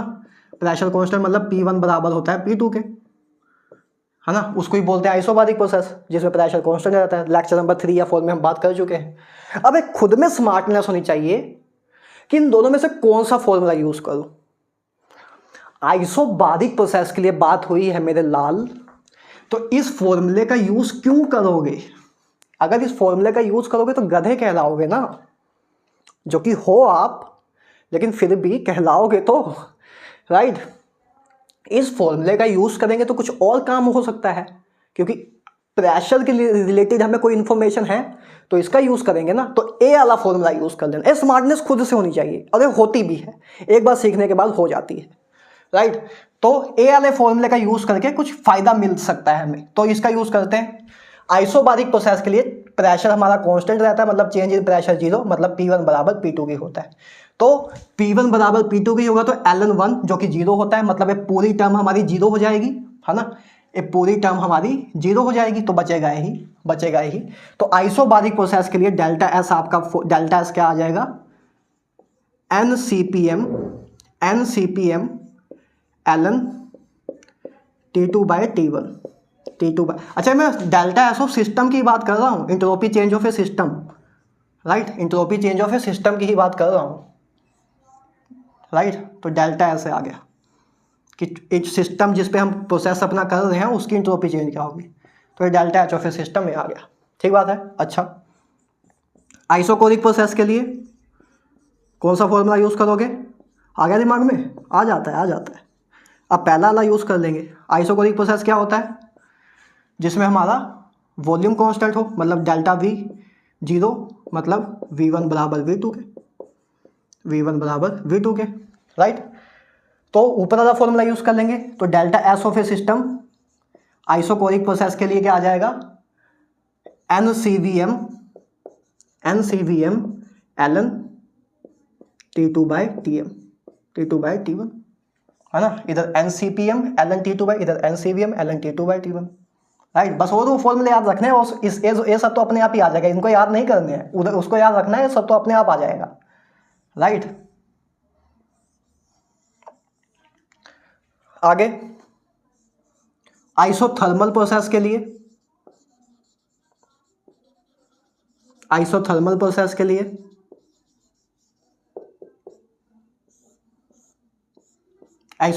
क्या होता है, जिसमें टेम्परेचर चेंज जीरो होता है, दैट मीन्स T1 बराबर T2 के, राइट, दैट मीन्स T1 बराबर T2 के। तो इसमें कर दो। अब आइसोथर्मल के लिए कौन सा फॉर्मूला यूज़ कर लूँ, दोनों ही कर सकता हूँ, चाहे इसको यूज़ कर लूँ चाहे इसको यूज़ कर लूँ, दोनों ही यूज़ कर सकता हूँ, क्योंकि इसको भी यूज़ करूँ, इस वाले ऊपर वाले फॉर्मूले को यूज़ करूँगा तो ए जीरो हो जाएगा, नीचे वाले को यूज़ करूँगा तो ए जीरो हो जाएगा। तो जो मर्जी यूज़ कर लो, क्वेश्चन के अकॉर्डिंग जो बोला होगा, अगर आपको प्रेशर दिया होगा तो आप ए वाला फॉर्मूला यूज़ कर लोगे, ए वाला नहीं करोगे, जब वॉल्यूम दिया होगा तो ए वाला यूज़ कर लोगे। खैर बात करें तो delta S of a system बराबर होगा, अगर ऊपर वाले के अकॉर्डिंग देखूं तो ए वाली चीज़ तो जीरो हो जाएगी, क्योंकि T1 बराबर T2 का ही है, तो बचेगा क्या, उधर वाली चीज़ बचेगी इस बार, NR ln V2 by V1, या इसी को मैं इसके अकॉर्डिंग लिखूं तो ए वाली टर्म तो जीरो, ए बचेगा NR ln P1 by P2, V2 by V1 या P1 बाई V2, राइट। ए हो गया हमारा आइसोथर्मल प्रोसेस के लिए। मैं फिर बोल रहा हूँ, इनको याद नहीं करने हैं, याद यही दो होने चाहिए, ये सब तो अपने आप निकल जाएंगे खुद ही, ठीक है, उसी में पुट करके निकालने हैं। आगे लास्ट कौन सा प्रोसेस रह गया, एडियाबैटिक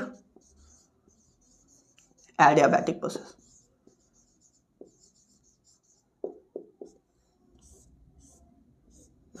एडियाबैटिक प्रोसेस क्या होता है, जिसमें Q जीरो होता है, तो Q जीरो है तो वैसी चेंज इन एंट्रोपी जीरो हो गई, है ना, Q zero that means delta S zero हो गया। तो मतलब एडियाबैटिक प्रोसेस में जो इंट्रोपी का चेंज जो है वो जीरो होता है, दैट मीन्स इंट्रोपी हमारी कांस्टेंट रहती है, एडियाबैटिक प्रोसेस में हमारी इंट्रोपी कांस्टेंट रहती है, और इसीलिए एडियाबैटिक प्रोसेस को आइसो इंट्रोपिक प्रोसेस भी बोलते हैं। तो आपसे कोई पूछे कि किस प्रोसेस को आइसो इंट्रोपिक प्रोसेस बोल सकते हैं, या कौन सा प्रोसेस आइसो इंट्रोपिक प्रोसेस की एग्जांपल होगी, तो adiabatic process. Iso entropic process क्या होता है, आइसो मतलब सेम या कांस्टेंट, इंट्रोपिक मतलब इंट्रोपी, मतलब एक ऐसा प्रोसेस जिसमें इंट्रोपी कांस्टेंट रहती हो, मतलब इंट्रोपी में कोई चेंज ना आता हो, उस प्रोसेस को बोलते हैं आइसो इंट्रोपिक प्रोसेस। तो एडियाबैटिक प्रोसेस के केस में क्योंकि Q जीरो होता है, that mean delta S zero हो जाएगा, और अगर डेल्टा एस आपका जीरो है दैट मीन्स कि एडियाबैटिक प्रोसेस हमारा एक आइसोइंटरोपिक प्रोसेस की एग्जाम्पल है। क्लियर है बात? सब कुछ क्लियर है? ठीक है, चलो ठीक है, आगे चले। तो ये बात हो गई आपकी मैथमेटिकल। अब इसके कुछ मैं 2-3 इंपॉर्टेंट पॉइंट बताता हूं, उसके बाद हम आते हैं सीधा इसके क्वेश्चन प्रैक्टिस पे। बस 2 छोटी छोटी चीजें रहती हैं, उसको समझा के 10 मिनट का काम और उसके बाद इसके न्यूमेरिकल करते हैं। बस उसके बाद PYQ करेंगे, उसके बाद काम खत्म।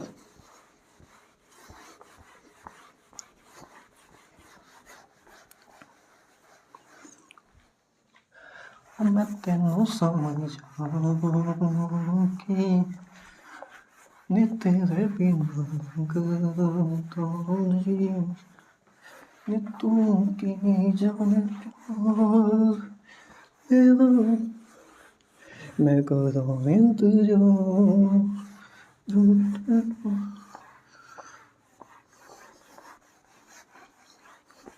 बस लास्ट 10 मिनट का काम और है, उसके बाद बस क्वेश्चन ही करने हैं। इंटरव्यू पूरा खत्म है, लगभग 10 मिनट और, 10 मिनट और बस।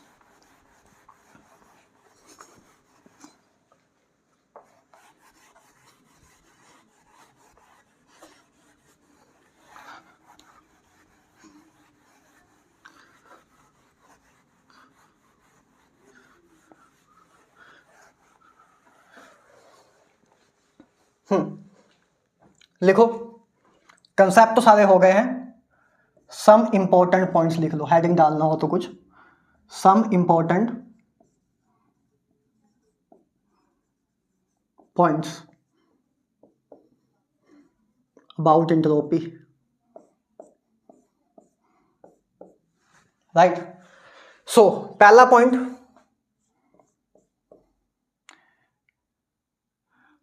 Total change in entropy, total change in entropy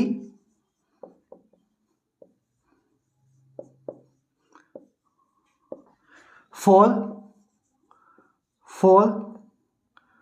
reversible process, for reversible process।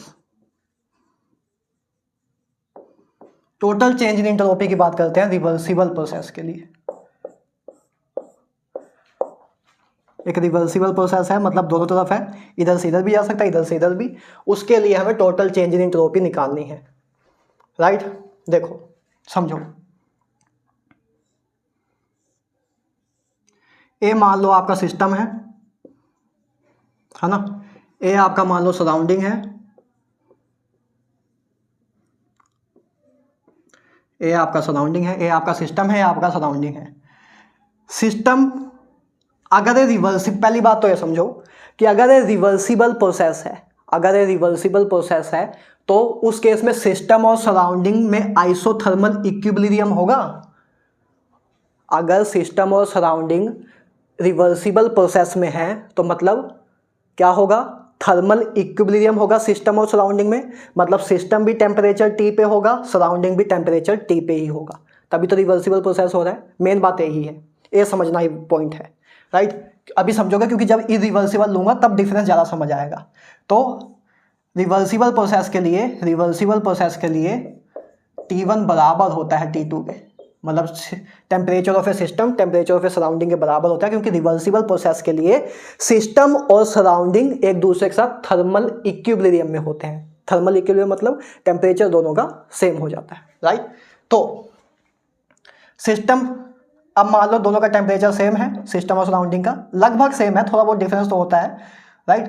तो अब सिस्टम सराउंडिंग को लेट से क्यू अमाउंट ऑफ हीट दे रहा है, क्यू अमाउंट ऑफ हीट दे रहा है, ठीक बात है।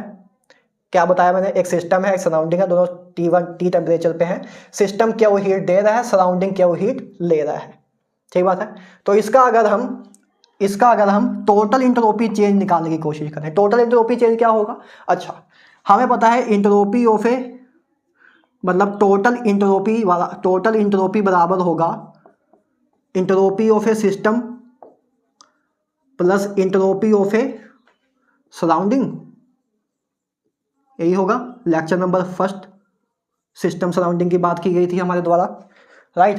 टोटल इंट्रोपी बराबर होगा entropy of a system plus entropy of a surrounding, right. तो मतलब डेल्टा एस टोटल बराबर होगा delta S of system plus delta S of a surrounding,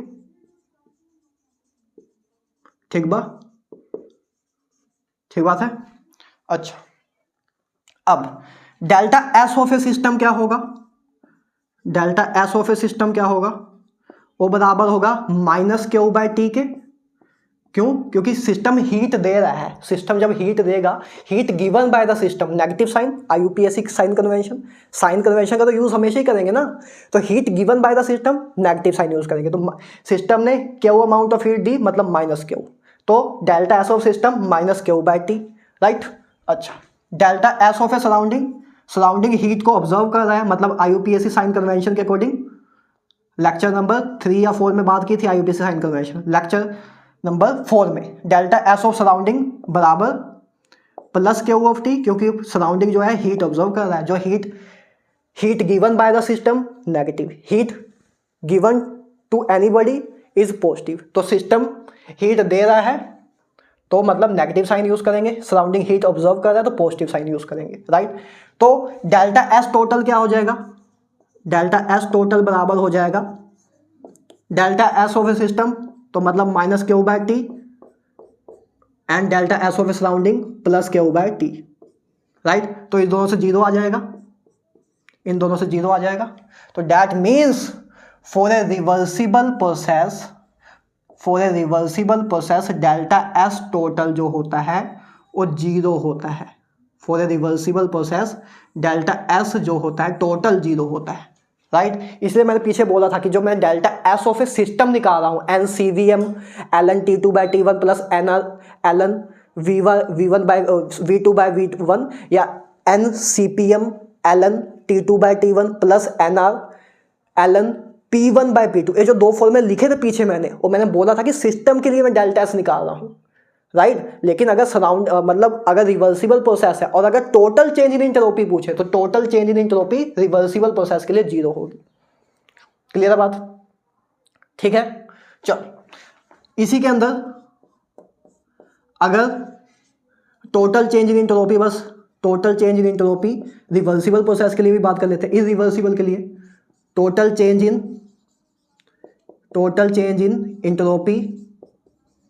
entropy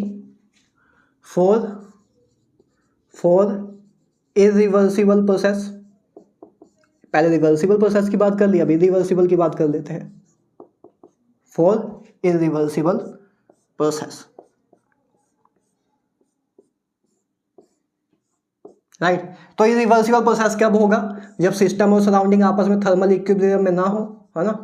system और सराउंडिंग आपस में थर्मल इक्विलिब्रियम में ना हो, मतलब टेम्परेचर डिफरेंस बहुत ज़्यादा हो। इधर इन सिस्टम और सराउंडिंग में टेम्परेचर डिफरेंस डेल्टा टी का हो, इधर बहुत ही छोटा सा टी डी टी का, जिसके लिए हम टी बराबर टी के ही लिख सकते हैं, T1 बराबर T2 के ही, राइट। अच्छा, तो मतलब इस केस में क्या है, T1 है और T2 है। सिस्टम हमारा टेम्परेचर T1 पे है और सराउंडिंग हमारा टेम्परेचर T2 पे है, और सिस्टम मान लो एक क्यू अमाउंट ऑफ हीट दे रहा है, system Q amount of heat दे रहा है। अच्छा, हीट कौन देता है? हॉट बॉडी से कोल्ड बॉडी की तरफ हीट ट्रैवल करती है। मतलब अगर सिस्टम हीट दे रहा है तो डैट मीन्स T1 ज़्यादा होगा T2 से, है ना।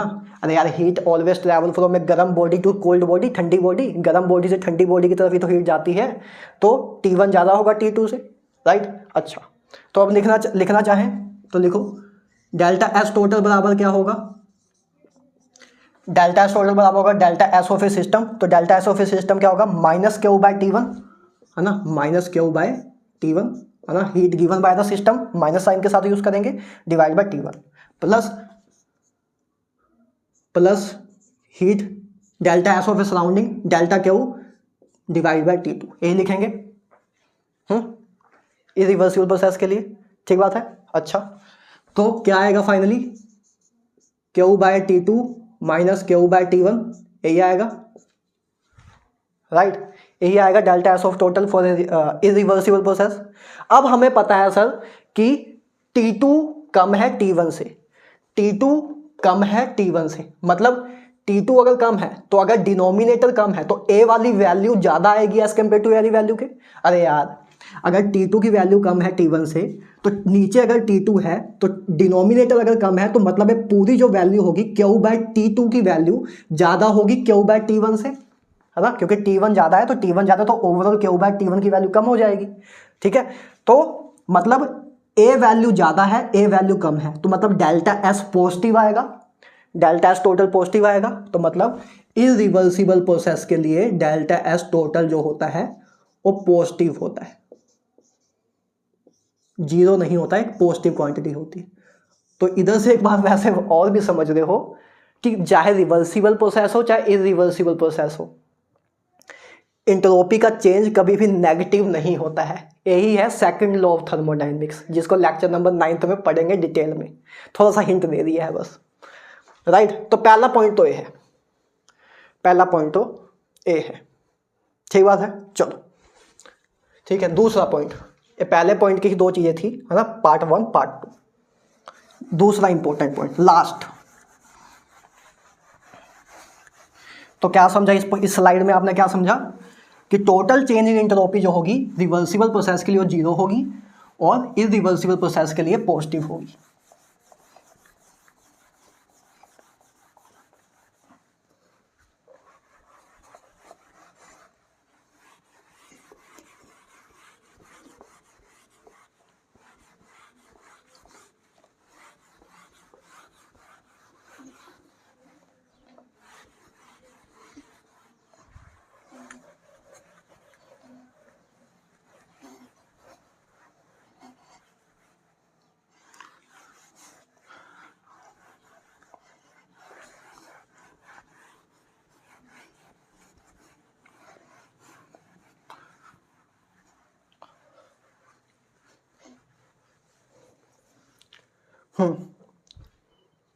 लास्ट बात देखो,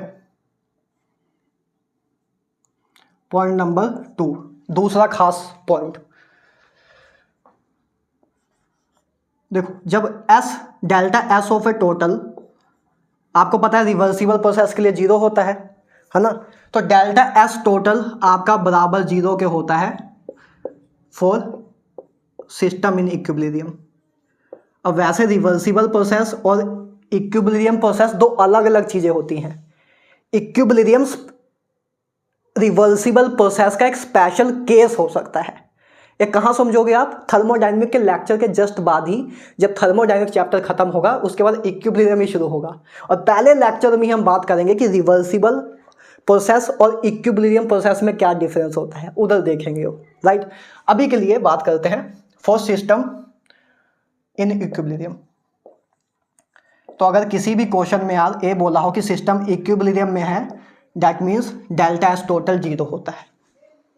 right, delta S total zero होता है। आगे डेल्टा एस टोटल अगर ग्रेटर देन जीरो है, मतलब प्रोसेस आपका स्पॉन्टेनियस है। स्पॉन्टेनियस प्रोसेस, स्पॉन्टेनियस प्रोसेस क्या होता है लेक्चर नंबर 9 में डिटेल में समझेंगे।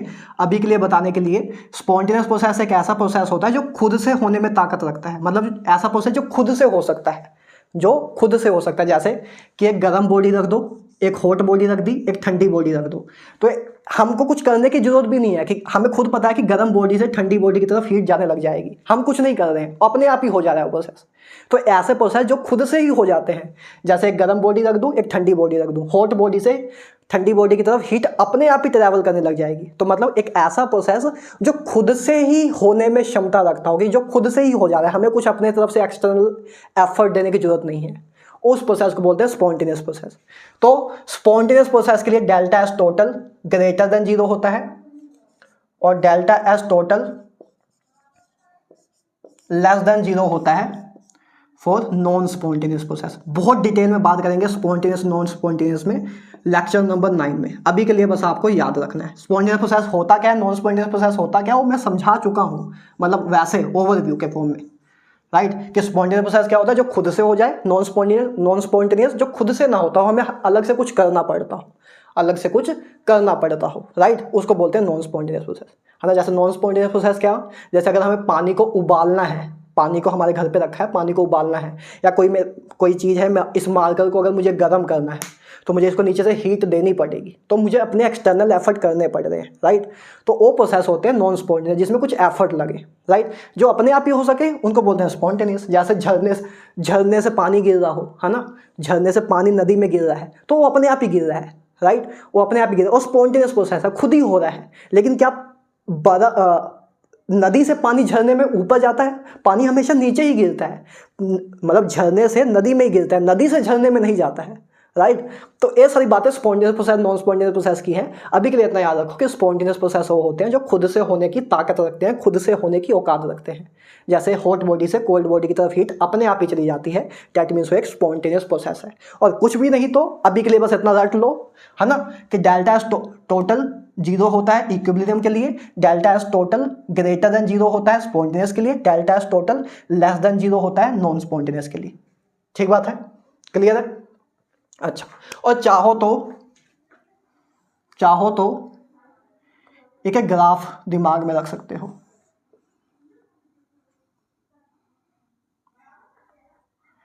इधर मैं दिखा रहा हूं एंट्रोपी ऑफ ए सिस्टम, इधर मैं एंट्रोपी ऑफ ए सिस्टम दिखा रहा हूं, इधर मैं टेम्परेचर दिखा रहा हूं, है ना। Entropy of a system, temperature भी क्या, टाइम दिखा रहा हूं लेट्स। तो ऐसा कुछ ग्राफ बनता है, सिस्टम की एंट्रोपी लगातार पहले बढ़ते जाती है, है ना। एक टाइम पे आके इसकी कांस्टेंट वैल्यू आ जाती है ना, एक टाइम पे आके कांस्टेंट वैल्यू आ जाती है। दैट मीन्स इस पॉइंट पे आके डेल्टा एस 0 हो जाता है, मतलब ए जो पॉइंट है, ए पॉइंट हमारा इक्विलिब्रियम का पॉइंट है, ए हमारा इक्विलिब्रियम का पॉइंट है।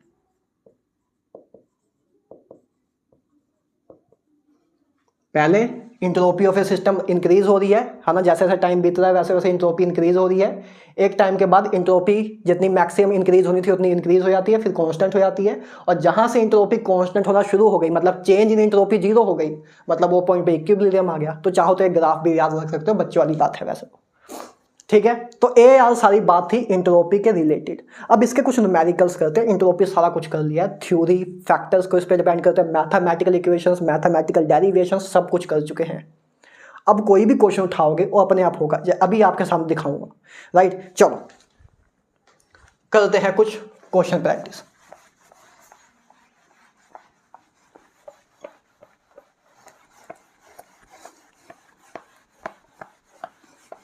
तुमसे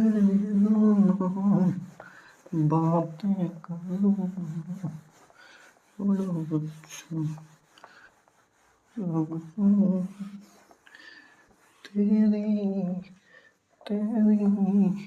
तेरी मेरी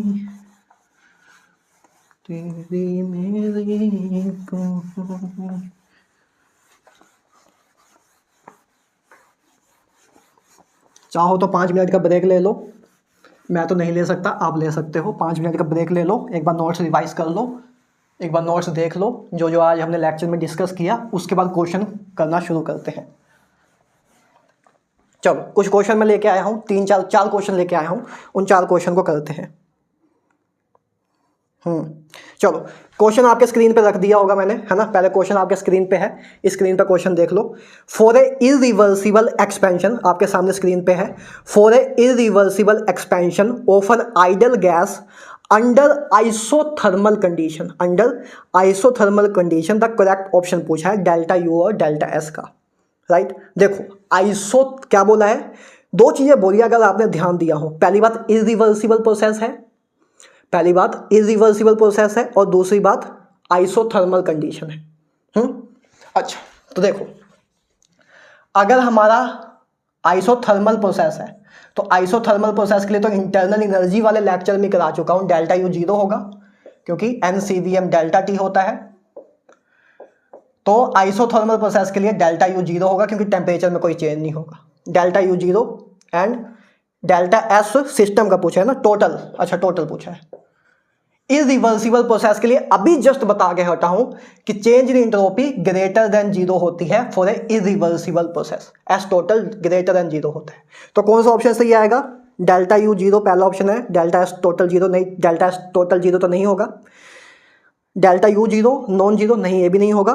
delta U zero, delta U zero, delta S total not zero, A सही होगा, ऑप्शन नंबर सी सही होगा। ठीक है, सिंपल सी बात है। क्यों, क्या पता लगा हमें कि आइसोथर्मल प्रोसेस के लिए डेल्टा यू जीरो होगा, है ना, क्योंकि आइसोथर्मल प्रोसेस के लिए टेम्परेचर चेंज नहीं होता। Delta S total irreversible process भी शब्द यूज किया गया था, तो इरिवर्सिबल प्रोसेस के लिए delta S total greater than zero होगा, मतलब नॉट इक्वल टू जीरो होगा। सिंपल सी बात इतनी, नॉट इक्वल टू जीरो होगा। कब आया है क्वेश्चन है?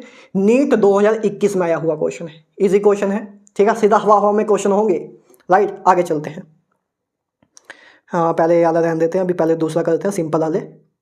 हाँ, नीट 2020 में आया हुआ क्वेश्चन आपके सामने है, आपके सामने है। क्या बोला है कि फॉर ए रिएक्शन, एक रिएक्शन दी है सर आपको, 2Cl गैस से क्लोरीन गैस बन रही है। ये आपको एक रिएक्शन दिया है for A Cl gas. The correct option पूछा है, करेक्ट ऑप्शन पूछा है डेल्टा H और डेल्टा S क्या होगा। देखो डेल्टा H और डेल्टा S क्या होगा। देखो एटम से आपका मोलिक्यूल बन रहा है, 2 क्लोरीन एटम से आपका मोलिक्यूल बन रहा है। केमिकल बॉन्डिंग में वैसे बता चुका हूं मैं। वैसे तो पहले अगर डेल्टा H छोड़ो, अभी पहले डेल्टा S ही बताओ। एंट्रोपी का लेक्चर था तो पहले डेल्टा S बताओ कि डेल्टा S क्या होगा। डेल्टा S ज्यादा होगा कि कम होगा? डेल्टा S ज्यादा होगा कि कम होगा? बोलो भाई, डेल्टा S ज्यादा होगा कि कम होगा? डेल्टा S पॉजिटिव कि नेगेटिव, क्या होगा इस केस में? सोचो सोचो, कौन से फैक्टर पे एंट्रोपी डिपेंड करती थी? डेल्टा Ng, डेल्टा Ng तो है इधर। डेल्टा Ng की वैल्यू इधर क्या है? Delta Ng number of gaseous product कितने हैं? 1 है। नंबर ऑफ गैसियस रिएक्टेंट 2 है, तो डेल्टा Ng आपका नेगेटिव आ रहा है। डेल्टा Ng नेगेटिव आ रहा है, तो delta Ng negative, that means change in entropy negative, change in entropy negative. Change in entropy of a system is negative. Total entropy हमेशा ही positive रहेगी, ये सिस्टम की बात कर रहा हूं, है ना। डेल्टा एस टोटल एंट्रोपी या तो पॉजिटिव हो सकती है या जीरो हो सकती है। ये मैं change in entropy of a system की बात कर रहा हूं, राइट। तो delta S of a system is negative, right. पहली बात तो entropy of a system is negative है। और डेल्टा एच की बात करते हैं, इधर एटम इधर मॉलिक्यूल है। जब दो एटम एक दूसरे के क्लोज आते हैं और मॉलिक्यूल बनता है तो एनर्जी रिलीज होती है। जब दो एटम एक दूसरे के क्लोज आते हैं तो एनर्जी रिलीज होती है। केमिकल बॉन्डिंग का लेक्चर नंबर 1, इसीलिए बोला था केमिकल बॉन्डिंग करना जरूरी है। केमिकल बॉन्डिंग कर लो प्लीज, प्लीज कर लो, बाकी कुछ ना करो, केमिकल बॉन्डिंग कर लो, ठीक है। चलो, तो दो एटम आपस में क्लोज आ रहे हैं, दैट मीन्स दो एटम क्लोज आते हैं और मॉलिक्यूल बनता है तो एनर्जी रिलीज होती है, मतलब एक्सोथर्मिक प्रोसेस है। और एक्सोथर्मिक प्रोसेस के लिए क्या होता है? डेल्टा एच आपका नेगेटिव होता है, डेल्टा एच आपका नेगेटिव होता है ना, क्योंकि H final minus H initial. जब अगर एनर्जी रिलीज हो रही है तो मतलब फाइनल इंथैल्पी, मतलब फाइनल एनर्जी कम होगी एज कम्पेयर टू इनिशियल, क्योंकि कुछ एनर्जी लॉस हो गई है ना। तो डेल्टा एच आपका नेगेटिव होगा, डेल्टा एच आपका नेगेटिव। तो देख लो बस कौन सा ऑप्शन है जिसमें डेल्टा एच भी नेगेटिव है और डेल्टा एस भी आपका नेगेटिव है। तो option number C, option number C में आपका डेल्टा एच भी नेगेटिव है, डेल्टा एस भी नेगेटिव। नीट 2020 में आया हुआ क्वेश्चन है, इजिली हो सकता है, इजिली हो सकता है, राइट।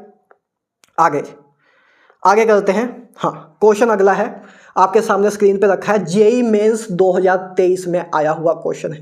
क्वेश्चन क्या बोल रहा है सर? आपके सामने स्क्रीन पे दिख रहा होगा किसी ना किसी एक साइड में, है ना।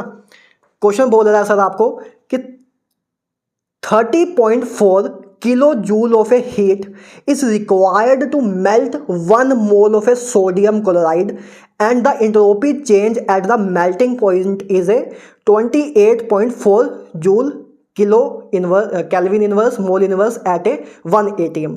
The melting point of a sodium chloride आपसे पूछा हुआ है, ये पूछा हुआ। देखो आपको क्या दिया है, आपको बोला है कि एक 1 मोल सोडियम क्लोराइड है, सोडियम क्लोराइड है 1 मोल,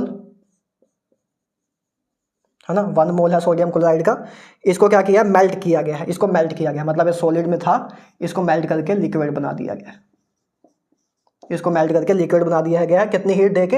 इसको हमने हीट दी, इसको हमने हीट दी 30.4 किलो जूल, 30.4 किलो जूल, इतनी हमने हीट दी इसको।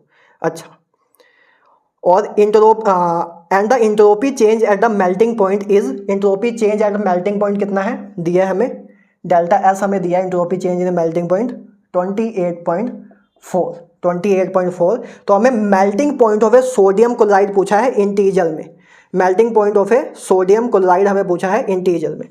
तो निकाल सकते हैं कौन सा क्वेश्चन है, कौन सा क्वेश्चन है, कौन सा फॉर्मूला है, फ्यूजन प्रोसेस वाला क्वेश्चन है, सॉलिड से लिक्विड में कन्वर्ट हो रहा है ना। तो हमें पता है डेल्टा एच ऑफ फ्यूजन बराबर होता है delta H of A fusion बराबर टी मेल्टिंग पॉइंट। तो हमें मेल्टिंग पॉइंट ही पूछा है, मेल्टिंग पॉइंट पूछा है, delta H of A fusion इतना दिया हुआ है ना, delta H of A fusion हमें दिया है 30.4 किलो जूल, 30.4 किलो जूल, मतलब जूल में लिखें तो 10⁻³ है ना। इतनी हमारे पास क्या है, डेल्टा एच दिया हुआ है इतना, डेल्टा एच इतना, टी मेल्टिंग, ए हमारा टी मेल्टिंग है, और इंट्रोपी हमें दी हुई थी कितनी 28.4 है ना, ये जूल में दी हुई थी, इधर हमारा किलो जूल में दिया था, राइट। तो इधर से अगर हमारा टी मेल्टिंग आएगा, टी मेल्टिंग पॉइंट आएगा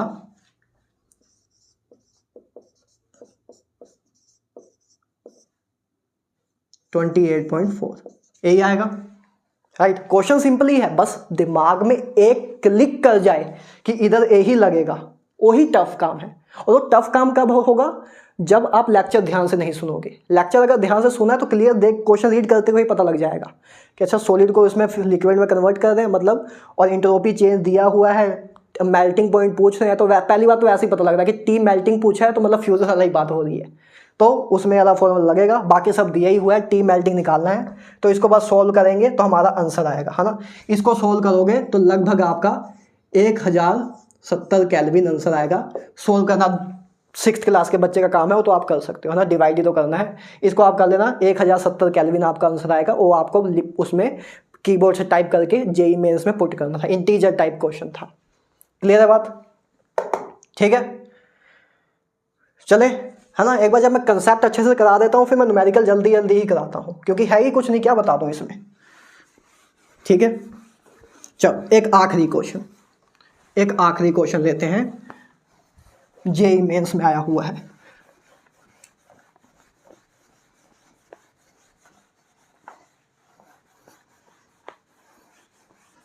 जब कंसेप्ट इतने आराम से तसल्ली से करा देता हूँ ना, उसके बाद क्वेश्चंस में कुछ दम लगता ही नहीं है कि इसको टाइम देके कराऊं, और कभी लगता है कि हाँ इसको यार थोड़ा समझा देना चाहिए तो उसको समझाता भी हूँ। जैसे इन 2-3 क्वेश्चन तो एकदम ही रद्दी थे, फ्री के नंबर थे, और ये लेटेस्ट क्वेश्चन ही है, इससे लेटेस्ट कुछ भी नहीं आया है, सारे लेटेस्ट क्वेश्चन ही लेता हूँ मैं, राइट।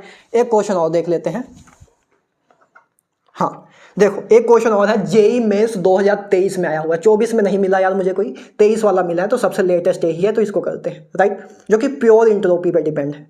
आगे, 1 mole of a ideal gas at 350 Kelvin in a 2 liter vessel of a thermally conducting walls which are in contact with the surrounding, है ना। लिख लेते हैं चलो साथ साथ में। 1 mole of a ideal gas, 1 mole idol gas का है, 2 लीटर के कंटेनर में है, आपको साथ साथ मेरा दिख रहा होगा फॉर्मूला, क्वेश्चन दिख रहा होगा। ये 2 लीटर का हमारे पास सर वैसल है ना, थर्मली कंडक्टिंग वॉल है इसकी, थर्मली कंडक्टिंग वॉल्स है, थर्मली कंडक्टिंग वॉल्स है, थर्मली कंडक्टिंग वॉल्स है। अच्छा ठीक है, 1 mole of idol gas at, इसमें 1 मोल है आइडल गैस का, 350 केल्विन पे उसको कर रहे हैं, कंडक्टिंग वॉल्स हैं, which are in contact with the surrounding, surrounding के साथ कॉन्टैक्ट में है।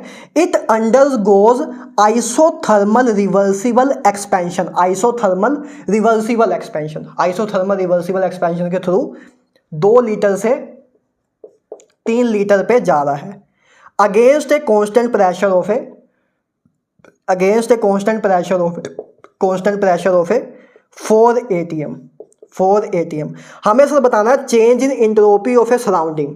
हमें क्या पूछा है, ध्यान से बात सुनो पहले, change in entropy of a system नहीं, change in entropy of a surrounding पूछा है।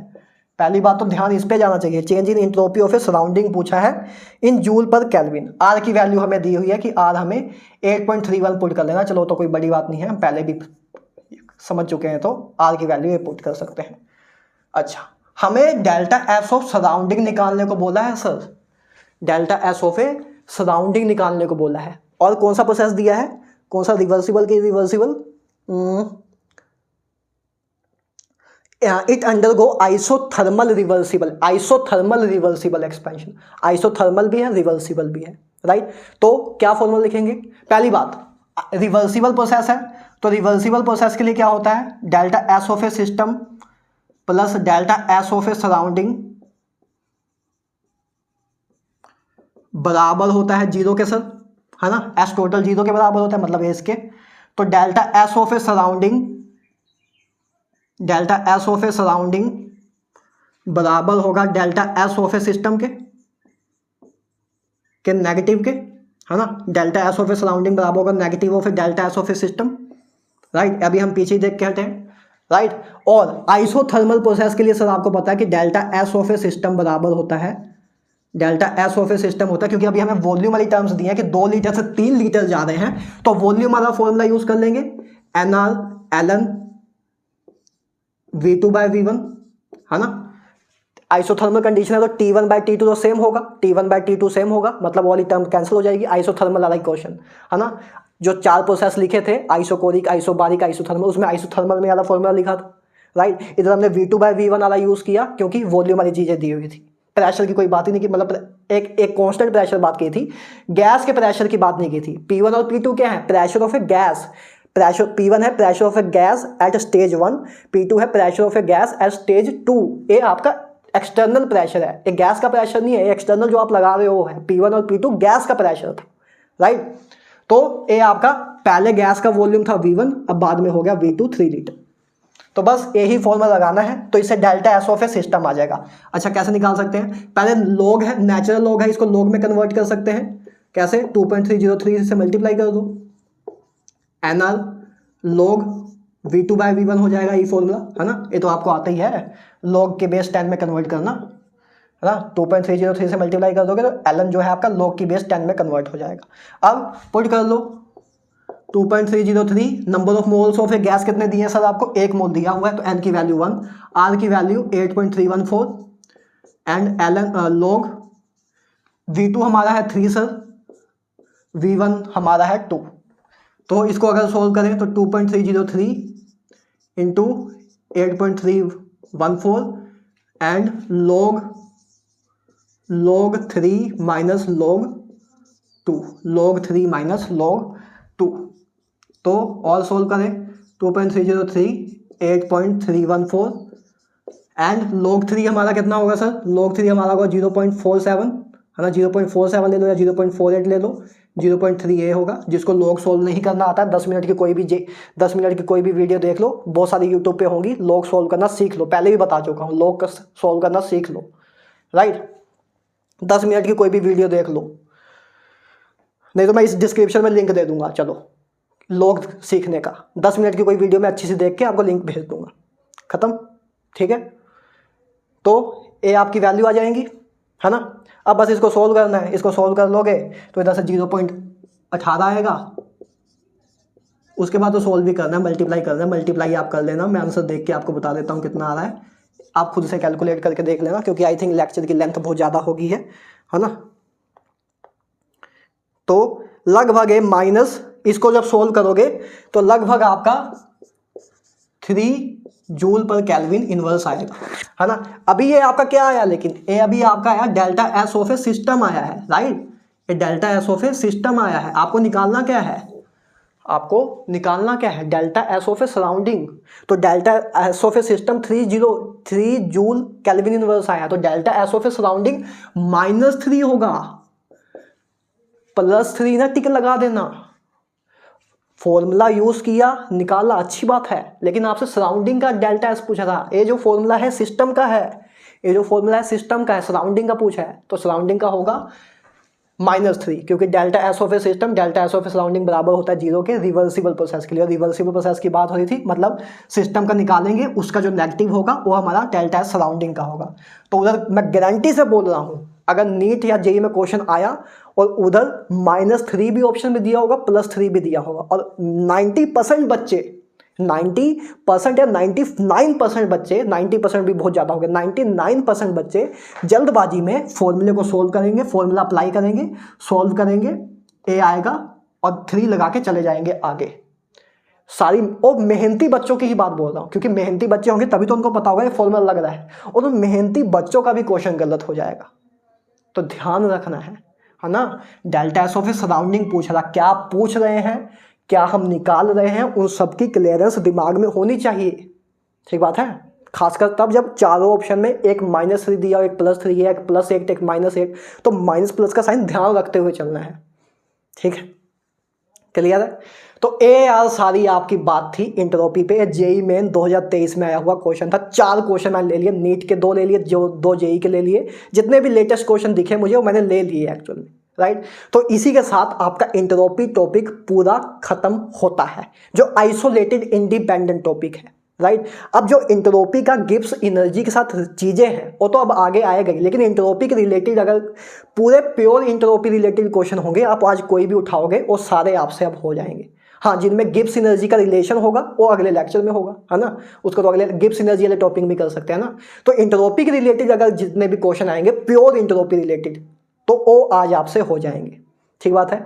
तो आज बैठ के प्रैक्टिस कर लेना, आपको जितने भी एंट्रोपी के क्वेश्चन दिखें अपनी शीट में, कोचिंग की शीट्स में, PYQs में, नीट के या जेईई के जितने भी PYQ हैं उसको प्रैक्टिस करोगे, आपसे सारे क्वेश्चन हो जाएंगे। एक बार नोट्स देख लेना, प्रैक्टिस कर लेना। ठीक है, तो आज के लिए इतना ही यार, मिलते हैं नेक्स्ट लेक्चर में जिसमें हम बात करेंगे गिब्स फ्री एनर्जी के ऊपर। ठीक बात है, तो आज के लिए इतना ही।